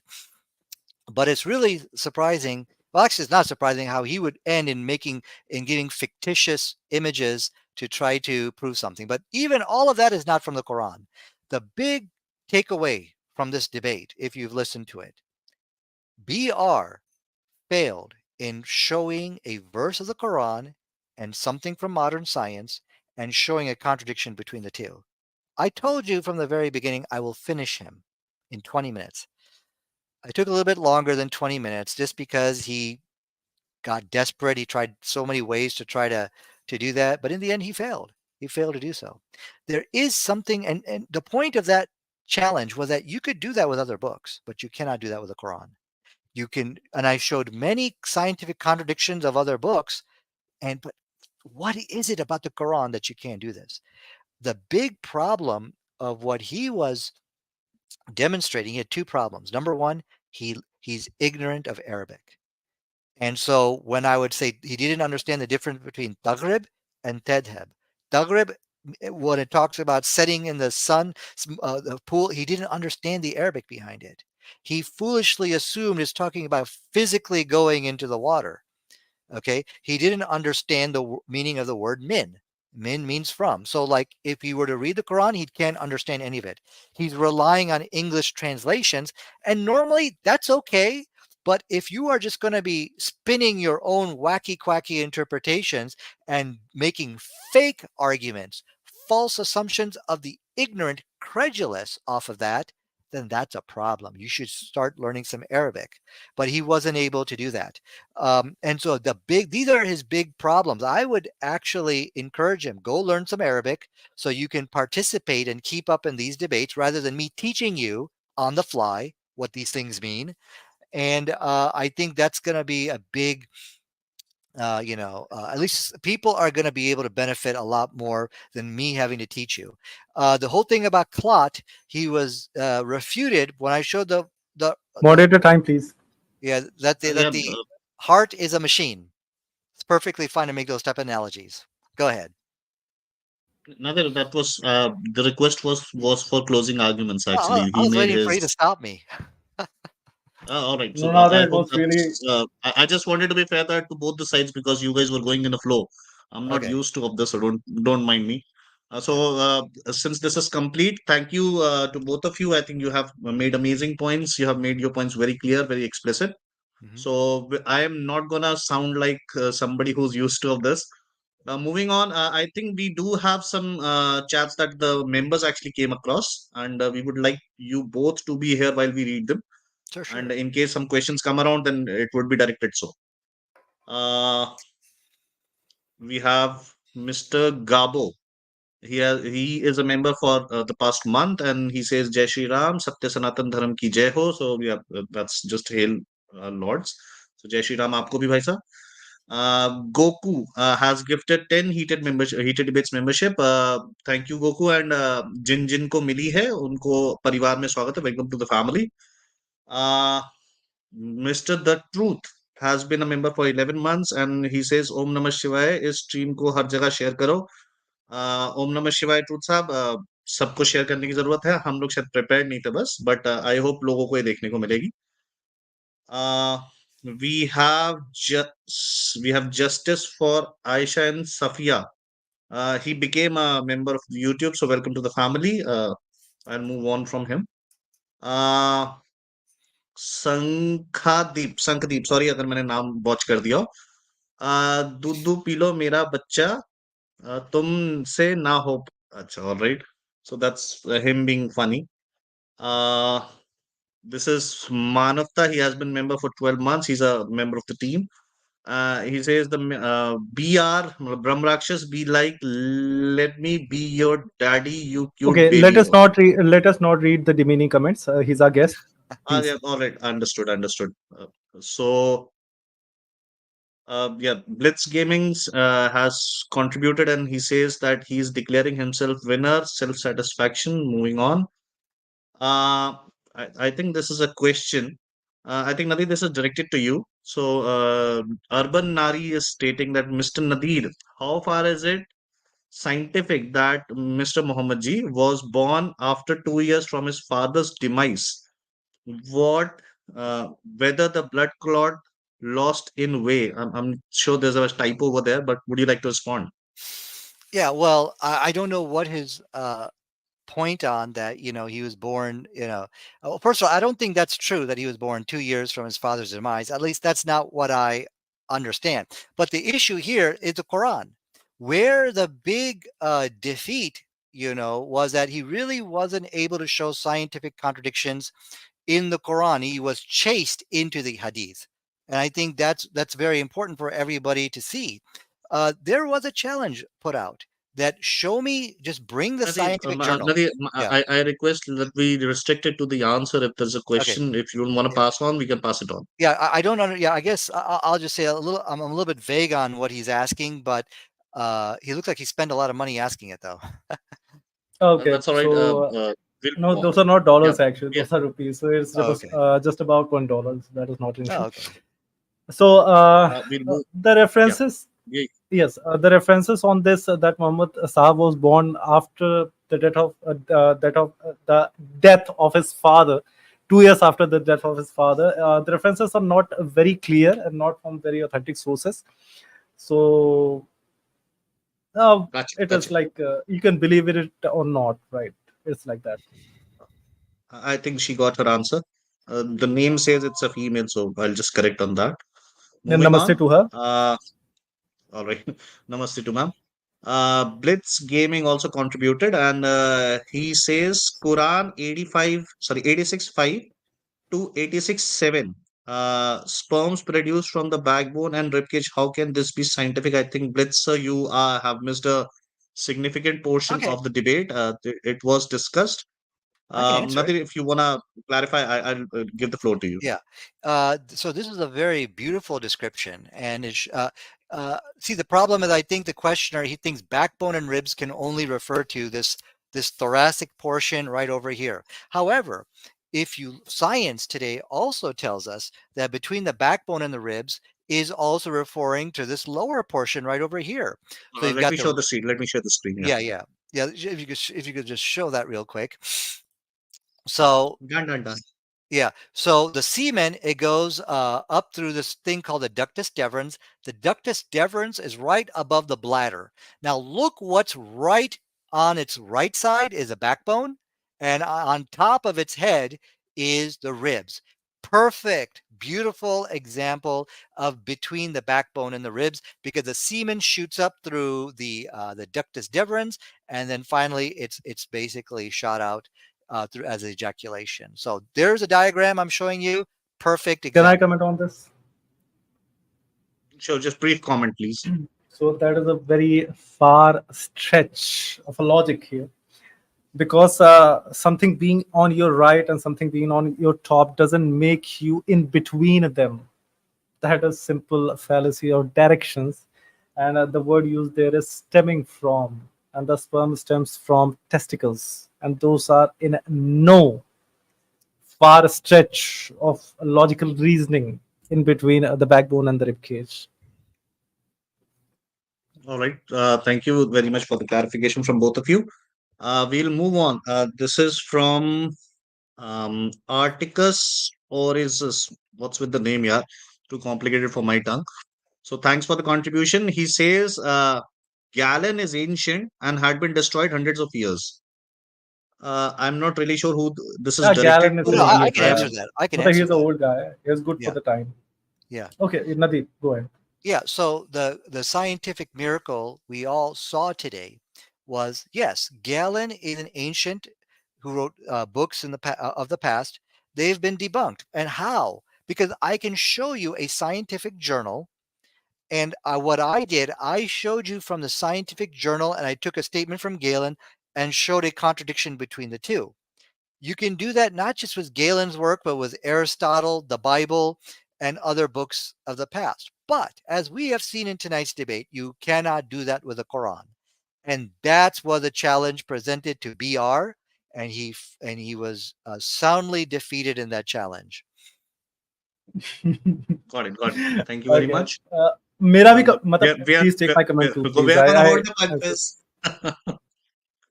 So we have another one. I'm just waiting to actually put it across on the board. I'm not able to for some reason. There is a super chat over there. I'm not sure why is it not being highlighted. So Miss Yogmaya, she says, Nadir sir, miracles can't be the argument to justify all the unscientific things. Yeah, this is the one. Because the person who asking the question is unscientific. Science has already rendered their verdict. Science says, and I quoted from the reference from, I think, How Stuff Works, that we don't apply what's it called, the science to miracles. Like, for example, Moses splitting the ocean, Jesus walking on water. How do these things take place scientifically? From a scientific perspective, they're saying, leave us alone. We don't want to address that. So the person who's asking the question is unscientific. And so that's where the error here is. But what we saw in tonight's debate was there were many miracle statements of the Quran, But what about the natural stuff? What about how the Quran talks a lot about the way the earth naturally runs and works? We didn't see any of that tonight. So that was really funny, I thought, that you go to the miracle statement of how Allah created the universe, things like that, and say, oh, look, this contradicts science about the moon splitting. If the moon split naturally, all kinds of bad things would happen, right? Sure. But is that really the context here, or was it splitting supernaturally? Clear, it was splitting supernaturally. So that's where I think Right. the where my opponent was refuted. There Satyavia, is please, can I comment on another. this? Sure, please go ahead. See, the point is that the miracle mentioned in his book has been proven false by the science, because, as I showed him the website of NASA, that clearly mentions that the space in which the Earth exists is much older than this Earth itself. So the miracle he's trying to show is against what actually happened, thereby proving that the fact, according to them, written in their book is false, scientifically bad, inaccurate, stupid. Not to hurt his sentiment, scientifically inaccurate would do. I'm so sorry for using that word, stupid. So go ahead. Got it. Got it. I think it's too late for both of you to start doing that. But let's moving on. There's another question. I think it's related to the same topic. Mr. Rohit Avasthi. He says, Nadir, if I'm given a supernatural power by an almighty and I decide to make a miracle and decide to split the moon into two, will it not affect at least the wave pattern on Earth? If yes, then splitting the moon will have consequences. Mm-hmm. Yeah. Yeah, Your comment, I please. think that was the defeated argument of BR. So at this point, I feel like I'm defending modern science from the people who are attacking it. Science has made it very clear: when you have a miracle statement here, you do not apply science to that. Okay, God can split the moon. Now, of course, if the moon split it naturally, as BR pointed out, you'd have all kinds of problems here on Earth. That's perfectly fine. I'm not denying that. But God can do things in a supernatural way, which could prevent the type of problems which we see. And science today is absolutely perfectly fine with that. So now not only do I have to defend Islam, but I have to defend modern science. So let me do that right now from the pseudoscientific quackologists who are buying into the arguments from BR. This is from the website How Stuff Works. It states very clearly, I'm going to make this a little bit bigger so everybody can read.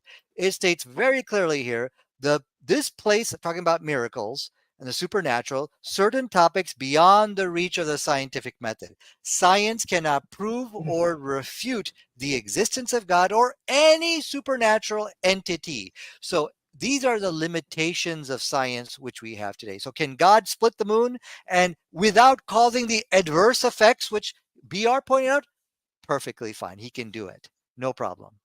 He can make himself into a monkey god, right, BR? Which you believe in? If God can make himself into a monkey god, then he can definitely do these things, right? No, okay, let us not talk about it. If you come with me and I teach you what is perception, what is Maya, and you better understand what Do you monkey god believe in is. a monkey god? Yes, I do. Well, I think BR and Nadir, I think that's not really the point. Let's Okay. put it, we're taking question answers. Let's not get ahead of each other.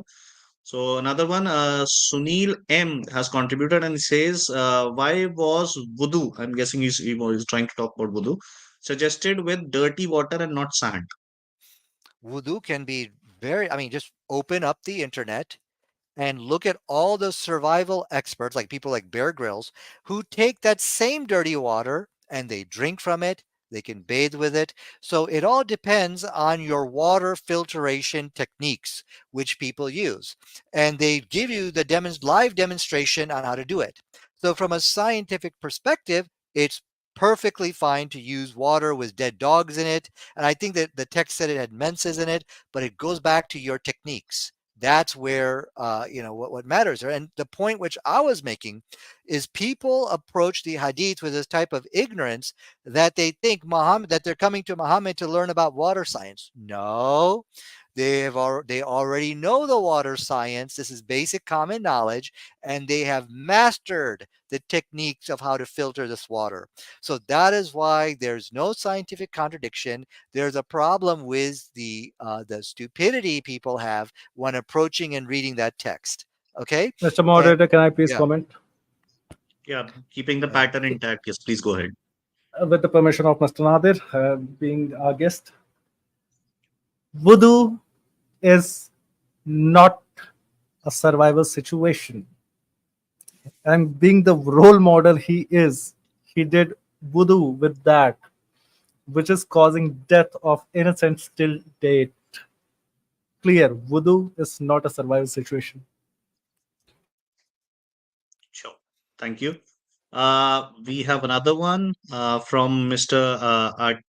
Architectus Osiris. Sorry about the name again. Rajesh. He says science of Quran is science of Galen, outdated. At that time, Arabia only didn't know. I'm guessing did know about science of Galen. When Galen is debunked, same time Quran got debunked. Your view, sir. Yeah. So just a quick comment. You know, the BR keeps repeating the same canard that people are dying because of the hadith about dirty water. There is no evidence for that. That's his post hoc rationalization for that. And yet he keeps repeating that false statement over and over again. The issue about wudu not being a survival situation, in that case, then you can use the ground. Because remember, the tayammum, the ground which we are upon, the dirt where you see at it, it is pure.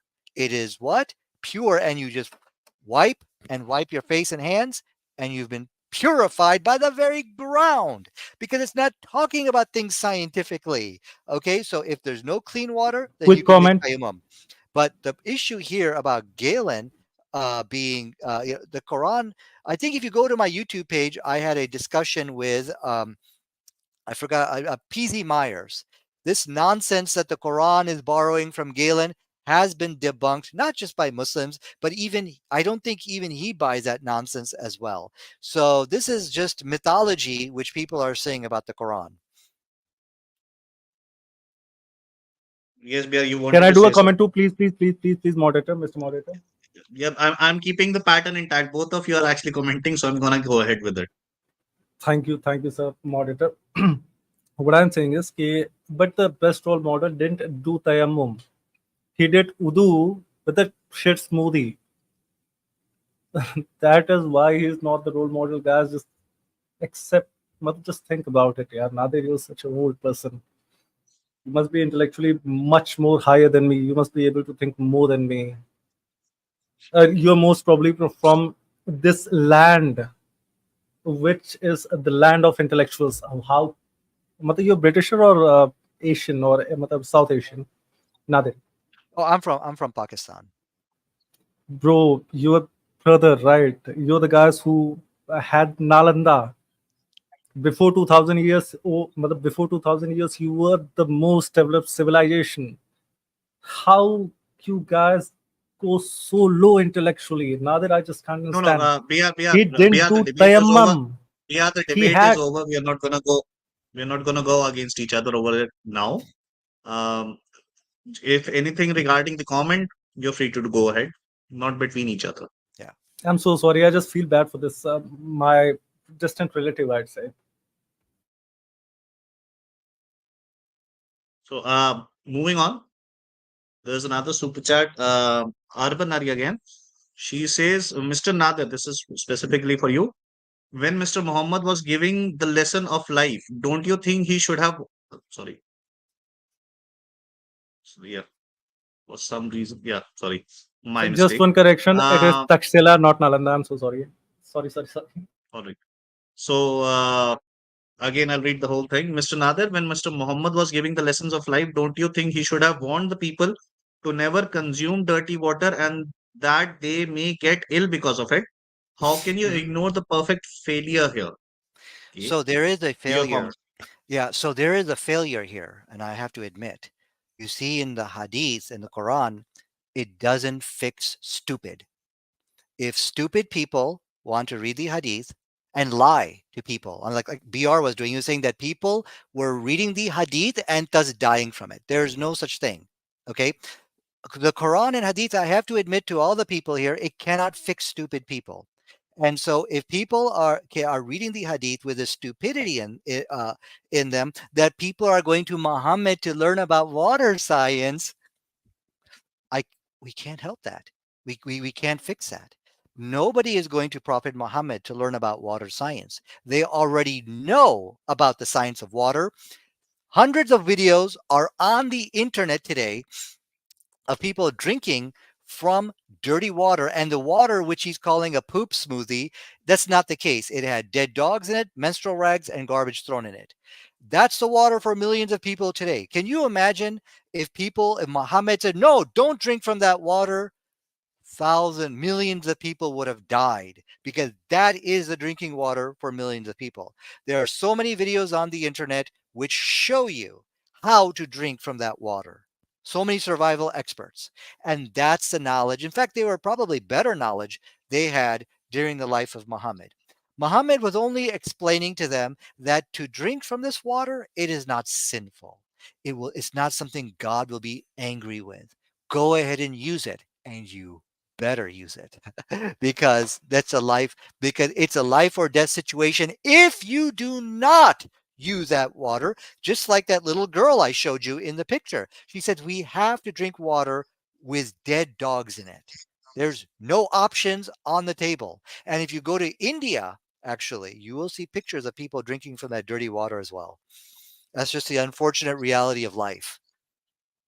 That's all right. Can I comment? Moving on, I think you are allowing both the participants to comment, Mr. Moderator, please. All right, go ahead.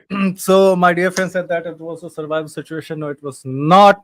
The perfect role model did it himself and made it a perfect thing to do for the rest of the Muslim Ummah, which is the reason why people are dying today. He shouldn't have done that, because this is scientifically utterly stupid. Then again, because he's been calling me stupid a lot of times, so I'm not going to respond to that, because he's a really good human being. And just get this point. Doing wudu is not a survival situation, and your role model who makes whatever he does makes it a sunnah for the ummah. So he doomed the whole ummah to do gargle with the shit smoothie. And it is not poop smoothie, it is shit smoothie. And if you want it, we can add a dead dog and menstrual growth and shit smoothie. It has got a good ring to it. So, thank you very much. Over here, Mr. Rohit Avasti comes back with a contribution. He says, according to you, Nadir, bracket mein, on moon splitting, does God's action have selective consequences? Then why make laws of physics? What is the purpose of laws of physics if miracle can overrule them anytime? Mm-hmm. Yeah. So, well, one thing I do want to, I want to confront BR on. You keep, at this point, I have to use the word lying. You keep lying to everybody here that people are reading the hadith, and as a result of reading that hadith, they are dying because of that hadith. There's no such thing. You are making that up for everybody here. Nobody is drinking a poop smoothie. The what Nadeem, may I request for shit smoothie, yeah, please. may I Shit request smoothie. Yeah, Yeah. let's not have another to and fro. This is over. Yeah. May I request So, for comment on whatever has been asked, please? yeah. So miracles, I think Hindus believe in miracles too. What is the definition of a miracle? A miracle is when God intervenes inside, his power intervenes and overrules the laws of physics to do something incredible, like Moses split the water, like Jesus walked on water, like a miraculous birth of Jesus. These are all miracles. The problem is I am defending science here.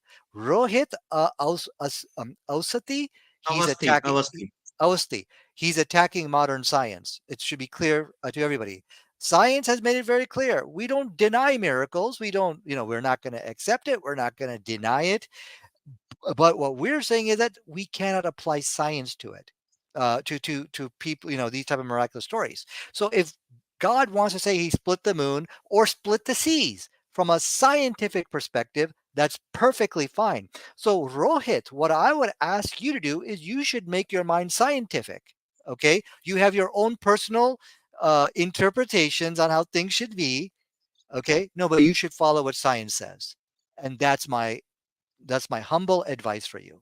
And I showed you the reference. I can share it with you more. Sure. Thank you. BR, anything to add?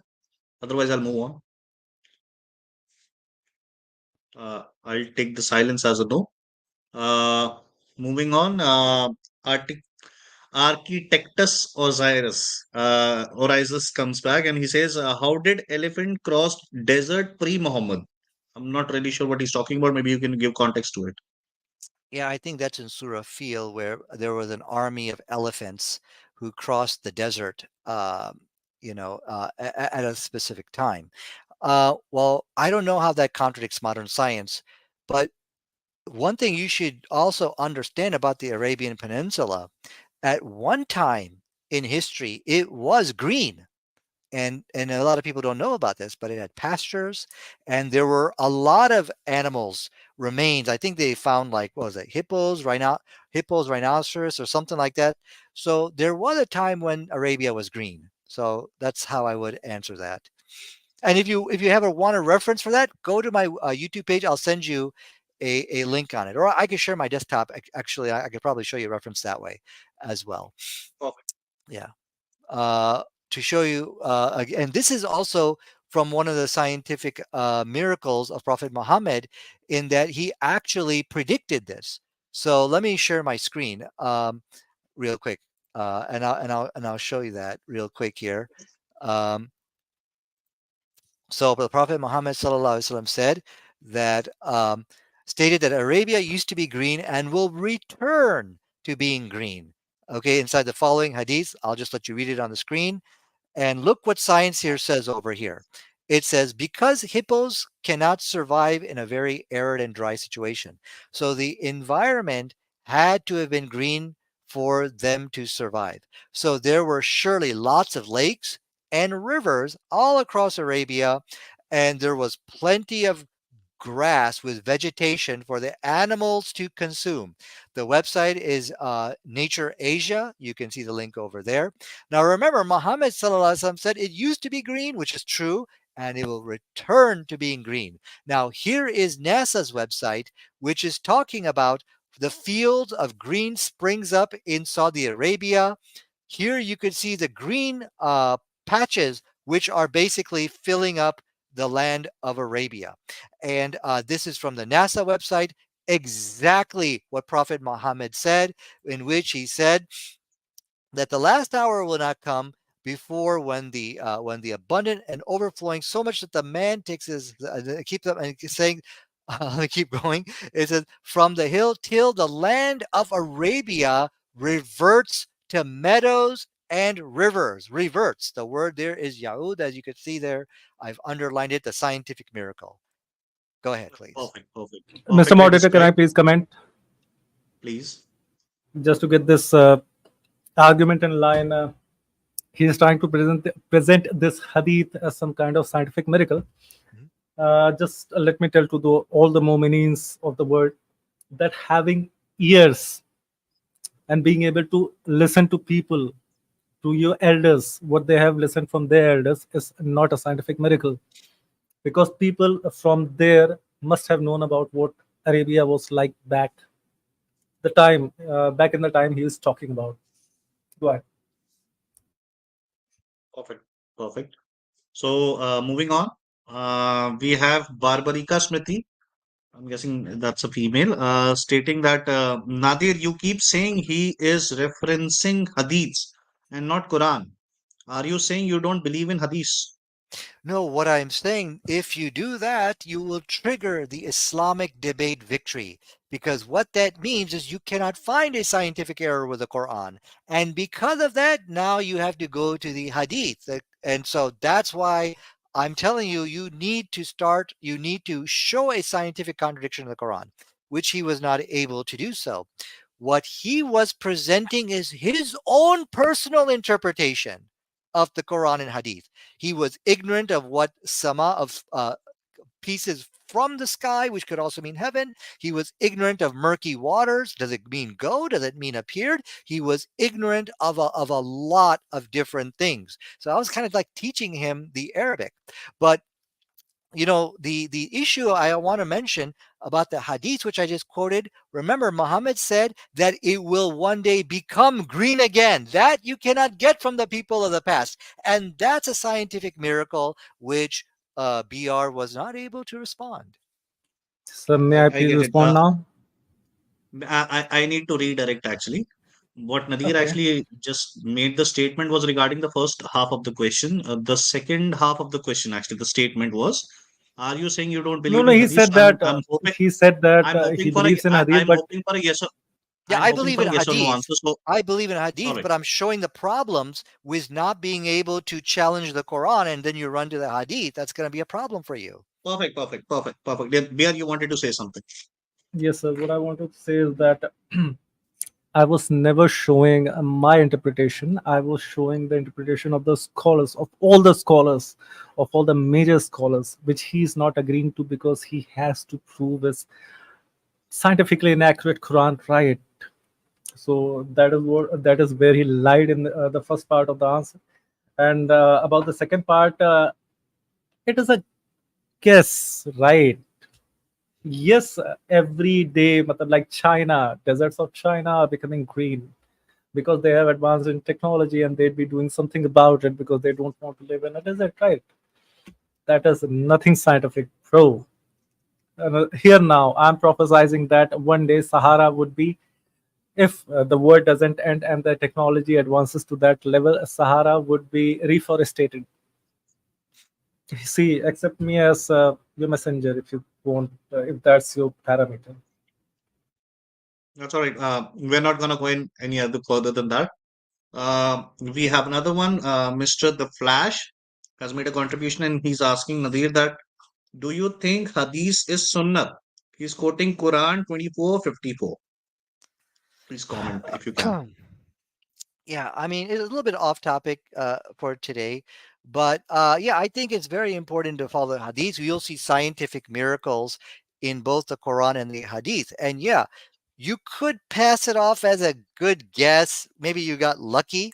That's perfectly fine. But the problem where BR will be defeated in, if we ever to debate that topic, is that we have many of these so-called good guesses which inside the hadith and the Quran of scientifically accurate statement where we can now rule out guesswork. We can rule out maybe he was a great scientist. We could rule out any of those human possible ways to get this information. So to answer your question, it is very important. I mean, so the science, why we should follow hadith is because the scientific miracle is in both the Quran and in the hadith. So God is using science as a way to guide us to these books. That's what I believe. All right, all right.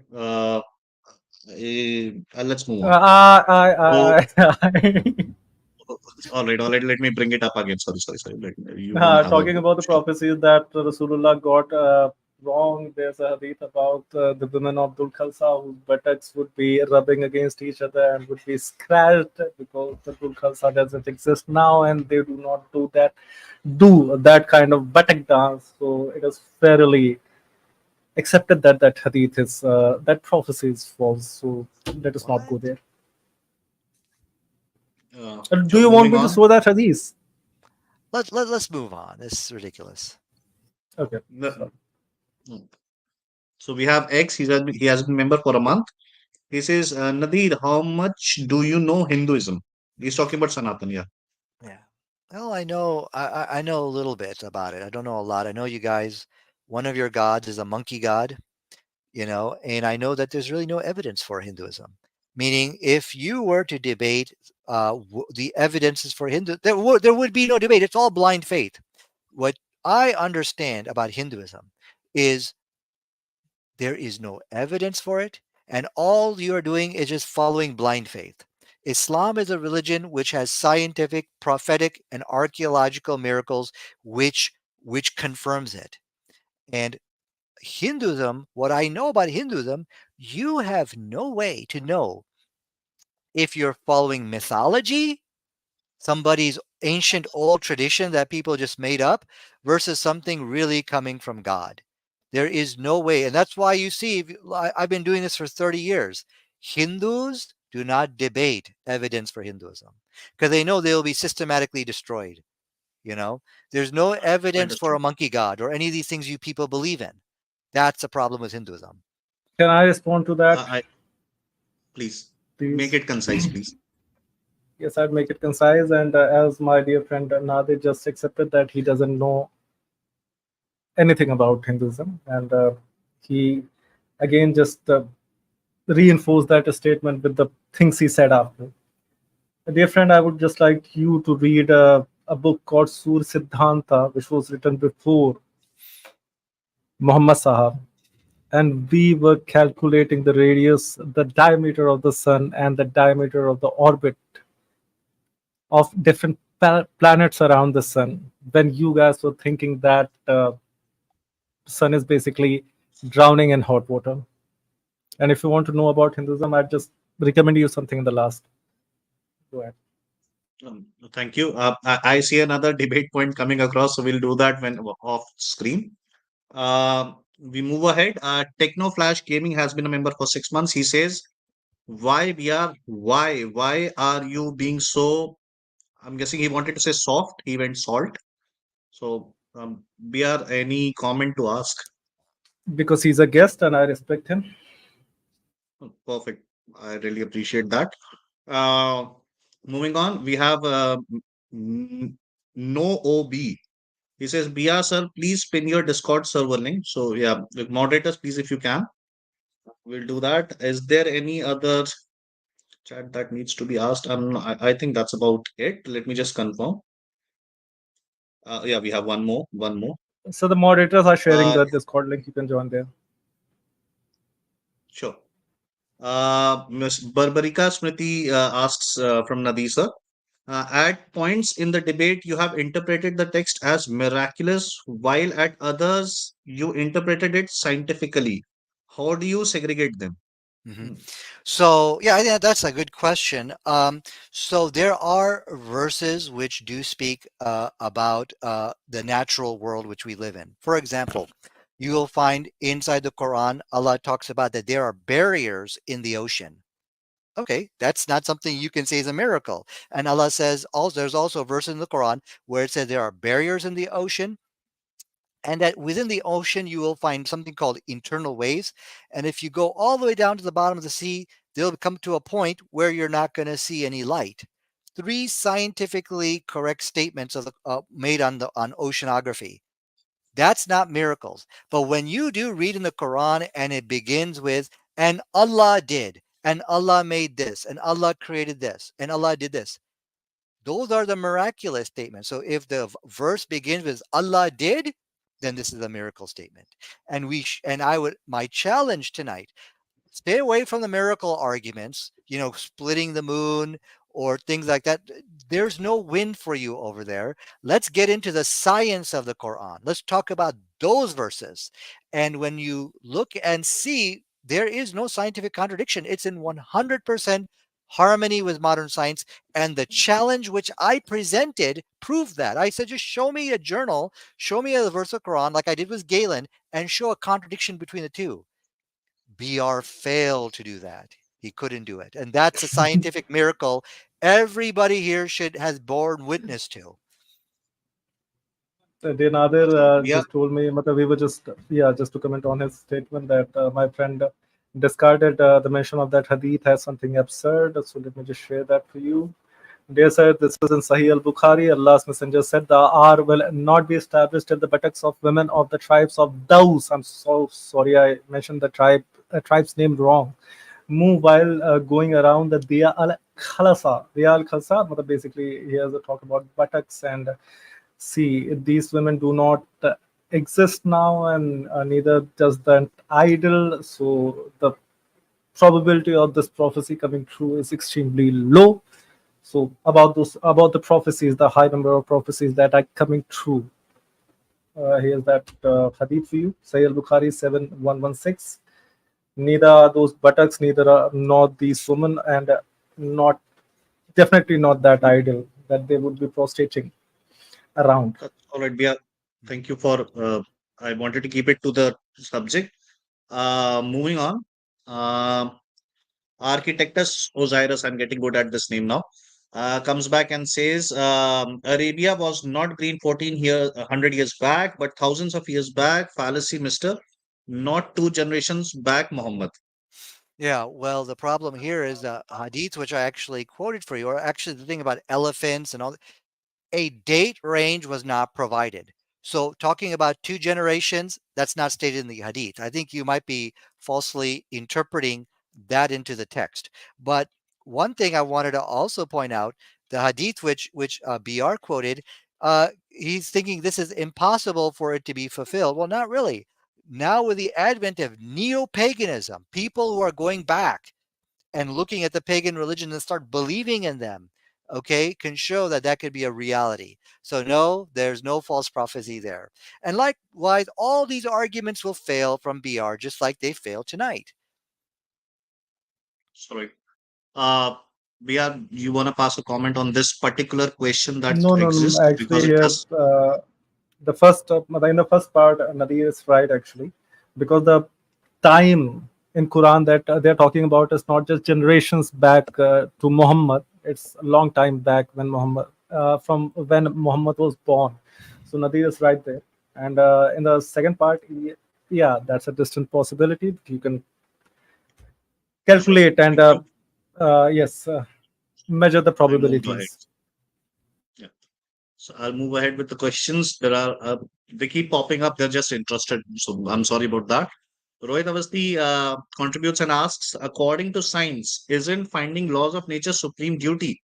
Isn't asking under what conditions will miracles supersede any natural law a scientific question? How am I attacking science? Nadir, I think that's Yeah. directed to you.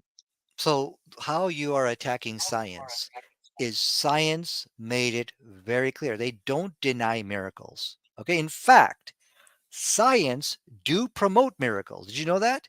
They definitely promote people to believe in miraculous healings. And and I can present to you that evidence. But science cannot confirm or deny miracles, but they promote it because just believing that God is going to heal me will actually wind up healing you. So that's why science actually promotes it. So where the problem is was when you see something about the moon splitting and science is saying we don't apply this doesn't contradict science because we don't apply science to these events, miraculous events. You're saying, no, we will apply science to it. I want to know exactly how Allah is doing it. Science is saying, no, don't do it. You're saying, yes, do it. So that's why I'm saying for you to accept what science is saying, any kind of miraculous claims that Allah or God is doing something interacting in the universe, these are not scientific contradictions. Okay? So if you can accept that, then you're agreeing with what science says. My comment, Thank the you. problem with this statement is, so, Mr. Moderator, can I please comment? Please go ahead. The problem with his statement is problem with his argument is basically that established scientific facts have proven that the miracle he is talking about, the miracle in case is the earth being created before the universe, the space, has been proven false in light of scientific facts. So the problem is that particular scientific miracle never existed, and that is a lie being told to the young generation of Mominines all around the world. All right. Thank you. Moving on, it's something related to this sentence, so I'll let it go in the same direction. Ashutosh Sharma contributes and says, Mr. Nadir, can you prepare a list of miracles in which you can't use science? All miracle statements you cannot use science.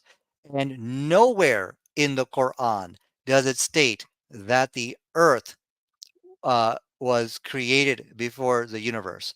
That's his wacky, quacky understanding, is false interpretations, which he's spinning on the Quran. The Quran doesn't state any of this. But even if it did, then once again, that's perfectly fine from a scientific point of view, because science says very clearly that the formation of the earth is a mystery. A lot, and I'm quoting from the article space.com. So it is a misrepresentation of science and a misrepresentation of the Quran spinning together. So going back to your point where you says, can you pair a list of miracles in which we cannot use science? That's any statement where God is intervening, that I, God, am doing this thing. Why would you use science to that? You just got to leave that alone. Go to the natural verses of the Quran. Like, for example, gender determination. How male and female is determined is found in the Quran and is scientifically correct. My argument tonight is BR was running away from all the good science in the Quran because he couldn't find error with it. And I think that's another spectacular miracle we are seeing in the Quran. So my comment, with the permission of the moderator. Yeah, sure. Please go ahead. My dear friend lied again. He said that there's no order explained, that I'm quoting basically from the Quran, that earth was created before the universe. Yes, it is. Summa then explaining the order that after the earth, the space was created, and scientists It's not stating may that. not. You're making it up. So just hold a minute, let the audience read it again and again. Yes. We have discussed on it for half an hour, and the audience have read these 3 ayahs more than most probably a common Muslim has read, right? So let me just complete the statement. And science may not know all the things about the creation of the earth or the universe, but they have factually established that Milky Way, or the space that Milky Way exists in, was created way, way, way before the earth, thereby proving these ayahs very false, utterly false, whatever the correct word is. The next one is, I think, directed towards BR. Mr. Itesh Kumar has been a member for 12 months. He says he doesn't respect you and you respect him, says a lot. It can be towards both of you. It's my misinterpretation. So just an observation. I move on from this actually. So Mr. Ashwini Maurya has been my member for 5 months. He says, BR भाई हर वक्त defensive क्यों वहां भी और यहाँ भी? इसका जवाब आप तो उससे पहले मैं ही दे देता हूँ. That when you are debating, you have to be courteous. If you're not courteous, you're an asshole. So obviously, you not being defensive. This is nothing to do with being defensive. This is just being courteous. So don't misinterpret, please. This is common courtesy. Moving on, I am not really sure if there is something. We are actually falling behind on the chat. I have to go through it. Hey, it's been like 3 hours. I gotta get going. Can we just do one last question? I get it. I think we are out of the chats here. So yeah, that's about it. We can actually take this off. Yeah. So as the host, I guess I get to say goodbye to both of you. So thank you for coming around. Yeah. Nadir, I think you want to say something. Yeah. So I'm just wondering, BR, are we still going to debate slave girls in Islam? Are you still going to do that? In fact, dear sir, I have a very fine member from the team Heated Debates who wants to debate with you on this topic, if you're okay with that. Bhago mat. I'm not bhagging, yaar. I'm just giving chance to the other members. You hold that debate. Okay, and probably we can move ahead to a very specific debate in the future regard. Nadir, the idea was I was the one who was supposed to propose that debate with you as a member of Team Heated Debates. But obviously, since that point has been raised, I think BR should be taking that lead again. Not an issue. I don't care who, but let's continue the debate. Let's go into these arguments and find out if there's any merit about, slave girls and things like that. So, yeah. Not an issue. Perfectly fine. Just to round things up, obviously, to the audiences and whosoever watches us in the future, BR and Nadir have another debate lined up. The topic is, I think, slavery in Islam. If I'm not wrong, Nadir, correct me if I'm wrong. Slave girls in Islam or something like that. Slave girls in Islam, perfectly fine. So the schedule still has to be set between the parties, and obviously this again has to go back to modern day debates because they were the original host. It's Yeah. just a technical glitch that we are all here. So still, whenever this is actually finalized, we'll actually put it across to everybody concerned, and they can actually mark the calendars. Nadeem, just on behalf of the team, actually, BR obviously being a contender, he can't speak on the team's behalf. We do want to continue this debate session between each other, and because I hope it has been a fruitful session between the two of us. So, hoping for more interaction in the future. All right, sounds good, guys. Can Thanks. can I give a courteous statement just to respect our guest? Please, please.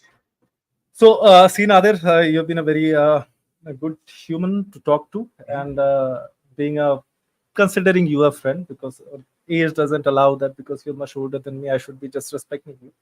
But you are a very friendly guy, and being a friend, I would like to recommend you a few books if Okay, you sure. like reading. Yeah. Yeah. First of all, I'm going to recommend you a very boring book, Tattva Bodh. Just getting past the first 3 chapters is going to be a challenge for any reader. But I'd be really happy if you read about it, because I'm reading your Quran. Okay, sounds good. Fair. Have a good day. All right, guys. Thanks. I'll get going. Talk later. Radhe Radhe. Good night. Okay. All Good right, bye. night. Jai Shri Ram. ठीक है भाइयों, सबने BR, super मैं chat ले बता लिए. रहा हूँ, इतनी मुश्किल से रोका है ना, मैं क्या बताऊं. क्या? अरे बहुत कुछ बोलने का मन कर रहा था, but I think super chats यही थे, इसके अलावा और नहीं है. आप लीड लो, हम तो बैठे. नहीं, आप ही लीड लीजिए. मैं बोल बोल के एकदम मतलब मुंह में फांफी आ रहा है. मजाक नहीं कर रहे हैं. मैं फिर तो अपने कुछ मित्रों को ऊपर लेते हैं जो हाँ, कुछ मित्रों को ऊपर साइंस लीजिए. और आधे इसका घंटे बढ़िया बकैती करिए, हम सुन रहे हैं. ठीक है, हाउ बढ़िया. सबका स्वागत है. हमारे साइंटिस्ट साहब भी आए हैं, वापस आए हैं, और इबलीस साहब तो हमेशा ही हमारे साथ साथ थे. तो जी, मैं पहले साइंटिस्ट साहब से बात कर लेते हैं. तो दादा बताइए, थोड़ा सा अपना खुलासा करिए विद इन बाउंड्स ऑफ काफी. रिस्पेक्ट. अरे बिल्कुल बिल्कुल, मैं डिसरिस्पेक्टफुल कभी होता ही नहीं हूँ वैसे भी. बट ओवरऑल में देखा जाए ना तो एंड कसम से बस फाइनल स्टेटमेंट बता रहे हैं, दुनिया की सबसे छूतिया भाषा अंग्रेजी है. इतना मुंह घुमा घुमा के ना बता रहे हैं, मुंह टेढ़ा हो गया है हमारा. अंग्रेजी की माँ का. बेटा बहुत अच्छा है, आई नो. हाँ, माँ का बेटा अच्छा है. आप लाइटर जलाइए, हम गप्पे मारते हैं. हाँ, तो मेरा यही कहना है. मैंने आखिरी पार्ट नहीं सुन पाया क्योंकि मेरे नेट का कुछ इश्यू हो गया था. बस 1 मिनट, मैं बस ये कहना चाहता हूँ कि बेटा शब्द में स नहीं आता है. बिल्कुल बिल्कुल जी, यूनिक सर. अड़ा भी नहीं हाँ, आता. तो ओवरऑल मैंने जितना भी सुना, मैं लास्ट पार्ट नहीं सुन पाया. अनफॉर्चुनेटली मेरे नेट का कुछ इश्यू हो गया था. बट मैं एक बात कहना चाहूंगा कि जितने भी एविडेंसेस अपोजिट पार्टी से दिए गए थे, most of them were articles. And articles की किसी भी साइंटिफिक कम्युनिटी में कोई वैल्यू नहीं होती है. जैसे लास्ट वाला जो पॉइंट उन्होंने बोला, space.com का क्रेडिबिलिटी स्कोर 0 है, because that is a news publishing company. तो जो उनको स्पॉन्सर करेगा वो उनके हिसाब से लिख देते हैं, उसका साइंटिफिक क्रेडिबिलिटी 0 होता है. तो आर्टिकल्स को अगर ये एविडेंस की तरह शो करना, वो भी एक डिबेट में, मैं इसको साइंटिफिक एंगल से 0 वैल्यू दूंगा. तो still it is a questionable thing. मैं उनकी तरफ से ये था. और बाकी बीआर के जो पॉइंट्स मैंने सुने हैं वो तो बिल्कुल ठीक है. वो शायद अंग्रेजी के बैरियर जैसे इनकी जो मुंह का शेप बिगड़ गया है, बिल्कुल उस वजह से थोड़ा सा ये हो सकता है कि लोगों को भी माइल्ड लगा. बट सही पॉइंट्स गए थे. मेरा फीडबैक तो इनके लिए यही रहेगा कि टू द पॉइंट, जैसे वो बोलना चाहते हैं कि कोई तो कॉन्ट्राडिक्शन दिखाओ जहाँ पे आप फेल हो रहे हो, ऐसे वो बोल रहे हैं. तो उसको आराम से बाद में जब स्ट्रीम्स होंगी, इसका रिव्यू सेशन होगा, तो उसमें आप चाहे तो एक बार फिर से सारे पेपर्स के साथ में ये सारी चीजें डिस्क्लोज कर देना. या फिर डिक्लेयर कर देना पेपर्स में दिला दूंगा रिलेटेड कंटेंट के, अगर आप चाहते हो तो, और प्रॉपर साइटेड पीस रिव्यू वाले पेपर, ऐसा भी नहीं कि अंडरस्टैंड साइट से इसीलिए उठा के लेके आ गए। यूनिक हाँ सर, यूनिक सर, इसीलिए आपको हाँ याद होगा बीआर के आने से पहले अपन ने वो सेशन बनाया था कि एक फुद्दू से एग्जैक्टली आदमी के आर्टिकल और एक साइंटिफिक आर्टिकल या लॉ में एक रिकग्निशन में जो फर्क होता हाँ है, मैं दिखाना चाह रहा बहुत था फर्क ताकि होता ये चीज ना हो सके। उन्होंने सिर्फ पहले लेयर का, जो अपनी बात हुई थी ना, पहले लेयर का आर्टिकल है। बंदे ने लिख दिया, हम्म। घंटे के पैरामीटर्स नहीं। मैं अभी तो तक खुल के बोल सकता हूँ, घंटे के पैरामीटर्स नहीं, कब करा, क्या करा, हम्म। क्यों करा, कैसे करा, किस किस के साथ करा, क्या प्रूफ था, क्या डॉक्यूमेंटेशन था, कुछ नहीं पता। भाई की अपनी पीडीएफ चल हम्म। रही थी, उस पे लिंक लगे हुए थे, लिंक किस जगह के पता नहीं। तो वो छोड़ देते हाँ हैं। अभी बीआर के लिए कमेंट आया बारबरिका साहब का कि BR please be courteous after the debate, not during. भाई अगर ये कर्टियस नहीं था तो क्या था, रुक रुक के ही इडियट बोले जा रहा था। दोनों एक दूसरे पे तलवारें चला रहे थे, सही था। अच्छा, डिबेट में इतना तो मैं करना पड़ेगा। लोग चले जाएं उससे पहले मैं एक पॉइंट की तरफ ध्यान खींचना चाहता हूँ, सबका जो देख रहा है उनका भी और आप लोगों का भी। हम्म।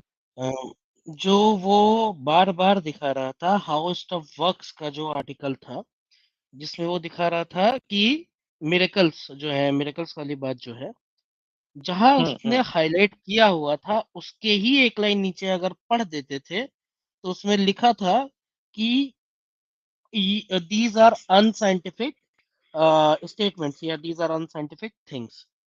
तो it that article literally says कि miracles जो है वो unscientific है, उसके आर्टिकल में हाँ लिखा हुआ वो था द वर्ड सर, unscientific. इबलीस इबलीस भाई हम्म, वही कह रहा हूँ, ये सब पोस्ट जब अपन रिव्यू करेंगे तो ये कंसोलिडेट कर हम्म। देंगे। हम्म। अभी हम्म। तो बस आप लोग वैसे एक प्यारी, सॉरी, प्यारे भाई हैं जिन्होंने साहिल साहब की फोटो लगा रखी है। उन्होंने अब जाकर बहुत तगड़ा सा लाइन मारा है, कुरान में साइंस, ये क्या मजाक है यार। तो और और मैं इसकी, मजाक नहीं कर रहा यार। जी दादा। हाँ, मैं बस ये बताना चाहता हूँ कि ये अंग्रेजों का वाई इस्लाम है। जाके इसकी शुरुआत हाँ से हो सारी सकता है। डिबेट देख लो। हाँ, हम्म, या तो मैंने इसको रगड़ा है या तो डेविड वुड ने इसको रगड़ा था। हम्म. आप इसकी सारी डिबेट लाइन से उठा के देख लीजिए। एक मतलब और चीज, हम्म, एक और चीज कि ये जो बार बार एक टर्म यूज करता है, वो इसका पेट टर्म है वैकी क्वैकी। तो मैं बस हाँ, इस स्ट्रीम के माध्यम से बस ये कहना चाहता हूँ, वो हजरात अगर सुन रहे हैं तो जो आप कर रहे थे उससे कहते हैं वैकी क्वैकी एक्सप्लेनेशन या वैकी क्वैकी इंटरप्रिटेशन। जो बीआर ने पढ़ा है वो हर बार आपकी स्कॉलर्स का ट्रांसलेशन पढ़ा है, उसे अगर आप वैकी क्वैकी कर रहे हैं तो विथ ऑल रिगार्ड्स आपने अपने ट्रांसलेटर्स की, अपने स्कॉलर्स वैकी क्वैकी की है, ठीक है। आपके जो इंटरप्रिटेशन है वो है वैकी क्वैकी। तो congratulations. But it was a और lovely debate BR. I think composure बहुत मुश्किल से था आपका। और अभी जब इसका किया, ऑब्वियसली जो हमारे व्यूअर्स जो देख रहे हैं उनको भी पता है कि इसका किया पच्चा होना है, तो जब होगा उसका इंतजार करें, कंसोलिडेटेड फॉर्म में आपके लिए निकाला जाएगा। और बाकी जी हाँ यूनिक ये साहब, आप बात बहुत तो देर है। से शांत बैठे हैं। बाकी प्रॉपर, ये हाँ है कि प्रॉपर जो, अगर, हाँ, मैं बस एक चीज कमेंट कर बोलो देना बोलो बोलो चाहता हूँ। बोलो। हमारे कुछ क्रिश्चियन भाई जो है शायद यहाँ पे उछल रहे हैं, उनके उछलता हुआ पानी शायद किसी ने पीछे डाल दिया है। कह रहे हैं कि David would is Christian dad of Hindus. अरे बाप रे! तो अगर वो कभी हिंदुइज्म के विरुद्ध बोलते हैं तो उनके साथ भी डिबेट की जाएगी, टेंशन मत लीजिए। अगर आप क्रिश्चियन भाई हैं हमारे, तो आपको अपनी भावनाओं को थोड़ा सा नियंत्रण में रखने की आवश्यकता है, नहीं तो उछलता पानी तो जो है कहीं भी जा सकता है। जी भैया। ये आपके लिए कहा मैं। एक रान साहब ने डाला है। सॉरी, बस मैं सर बहुत देर से ना लोग इसको लेकर नीचे लिख भी रहे हैं, तो जनता की आवाज ओके बनकर ओके। मैं बोलता हूँ कि इसके 20 मिनट 2.5 घंटे में बदल गए। जी यूनिक सर, आप बताएं। हाँ मैं लगभग वही पॉइंट बोल रहा था कि इसके हर एक पॉइंट से रिलेटेड आर्टिकल्स मुझे ढूंढ के निकालने पड़ेंगे, तो मैं उसके काम में लग जाता हूँ। इसके हर एक पॉइंट से रिलेटेड प्रॉपर पीर रिव्यू वाला एक पेपर मैं दिखाऊंगा, जिसको हम लोग कुरान से कॉन्ट्राडिक्ट होता है या नहीं होता है ये वेरीफाई कर लेंगे। ठीक है, वो ज्यादा बेटर रहेगा। ये ठंडा वाला काम बाद में कीजिएगा। एक गर्मा गर्म हाँ। तड़कता भड़कता, हाँ, मेरे मेरे से एक स्टेटमेंट ले लीजिए एक और, हाँ, छोटा सा। ये और वो ये, हाँ, वो ये है कि उसी हजरात के लिए कि अगर आपके अल्लाह कहते हैं कि जो नॉन मोमिन है वो नजस है, आपके अल्लाह की समझ को मैं दाद देता हूँ कि उन्होंने नॉन मोमिन्स को तो नजस कह दिया, लेकिन मरे हुए कुत्तों की सड़ी हुई लाशों को वो पवित्र कह रहे हैं, उससे गिरे पानी को पवित्र कह रहे हैं। वाह मोमिन वाह, वाह मोमिन वाह। अरे सर, आपका वैकी ये तो क्वैकी, आपका वैकी हाँ, क्वैकी और आपका क्विकी दोनों आपको मुबारक हो। अरे सर, वो ये तो आप समझो अच्छा, 5 ऐसा बार। करते हैं, रिव्यू में धोएंगे, ठीक है। अभी इसको शॉर्ट एंड कंसाइज रहने देते हैं, क्योंकि मुझे डाउट है कि हमारे जो चिचा हैं सुपर नेचुरल, वो इसको अपलोड करेंगे अपने चैनल पे, जबकि उन्होंने मुझसे परमिशन मांगी थी। तो इसको शॉर्ट रहने देते हैं, ताकि सुपर ओके नेचुरल ओके चिचा जो है इसको हाँ, इंटरेस्टिंग टू अपलोड कर द इंटरेस्टिंग। पाए। पॉइंट, बिल्कुल, just to the point, exact. And I was really looking forward to that debate, but obviously अब बीआर ही करेंगे। So BR, all the best to you. करते हैं, फिर इसको क्लोज करते हैं। सबसे रिक्वेस्ट है, नहीं, जब ये स्ट्रीम सरकारें क्लोज हो मदीना जाएगी तो आप लोग। हीटेड डिबेट्स जो है वो टीम है, तो हम प्रयत्नरत रहेंगे कि सारे मेंबर्स जो है सब जगह जाके जाके ढूंढें। हम लोग बाकी पूरी प्रिपरेशन करेंगे, लेकिन डिबेट जो है और मेंबर्स भी करेंगे। Perfect perfect. तो we are about to end the stream. रखने से पहले भैया, जब ये खत्म हो जाएगी ना, तो पीछे से कमेंट कुछ डालना, अच्छा सा बुरा सा, गाली दो, अच्छा बोलो, जय श्री राम बोलो, चलेगा। कुछ लिख कर जाना, अच्छा लगता है हमें भी पढ़ने में। पूरा दिन बैठकर यही कर रहे होते हैं हम लोग। सो इसी के साथ आई थिंक सबके क्लोजिंग आर्ग्यूमेंट्स आ चुके हैं। बहुत अच्छी डिबेट थी। Nadir, thank you for coming, this was an impromptu arrangement. BR ने अपनी तरफ से बेस्ट करा, इबलीस साहब आई, यूनिक साहब ने अपनी तरफ से एक्सप्लेन करा है, आई वाज द हेल्पलेस गाय। तो सबसे दोबारा मुलाकात होगी, तब तक के लिए जय श्री राम, हर हर महादेव। हर हर महादेव। महादेव।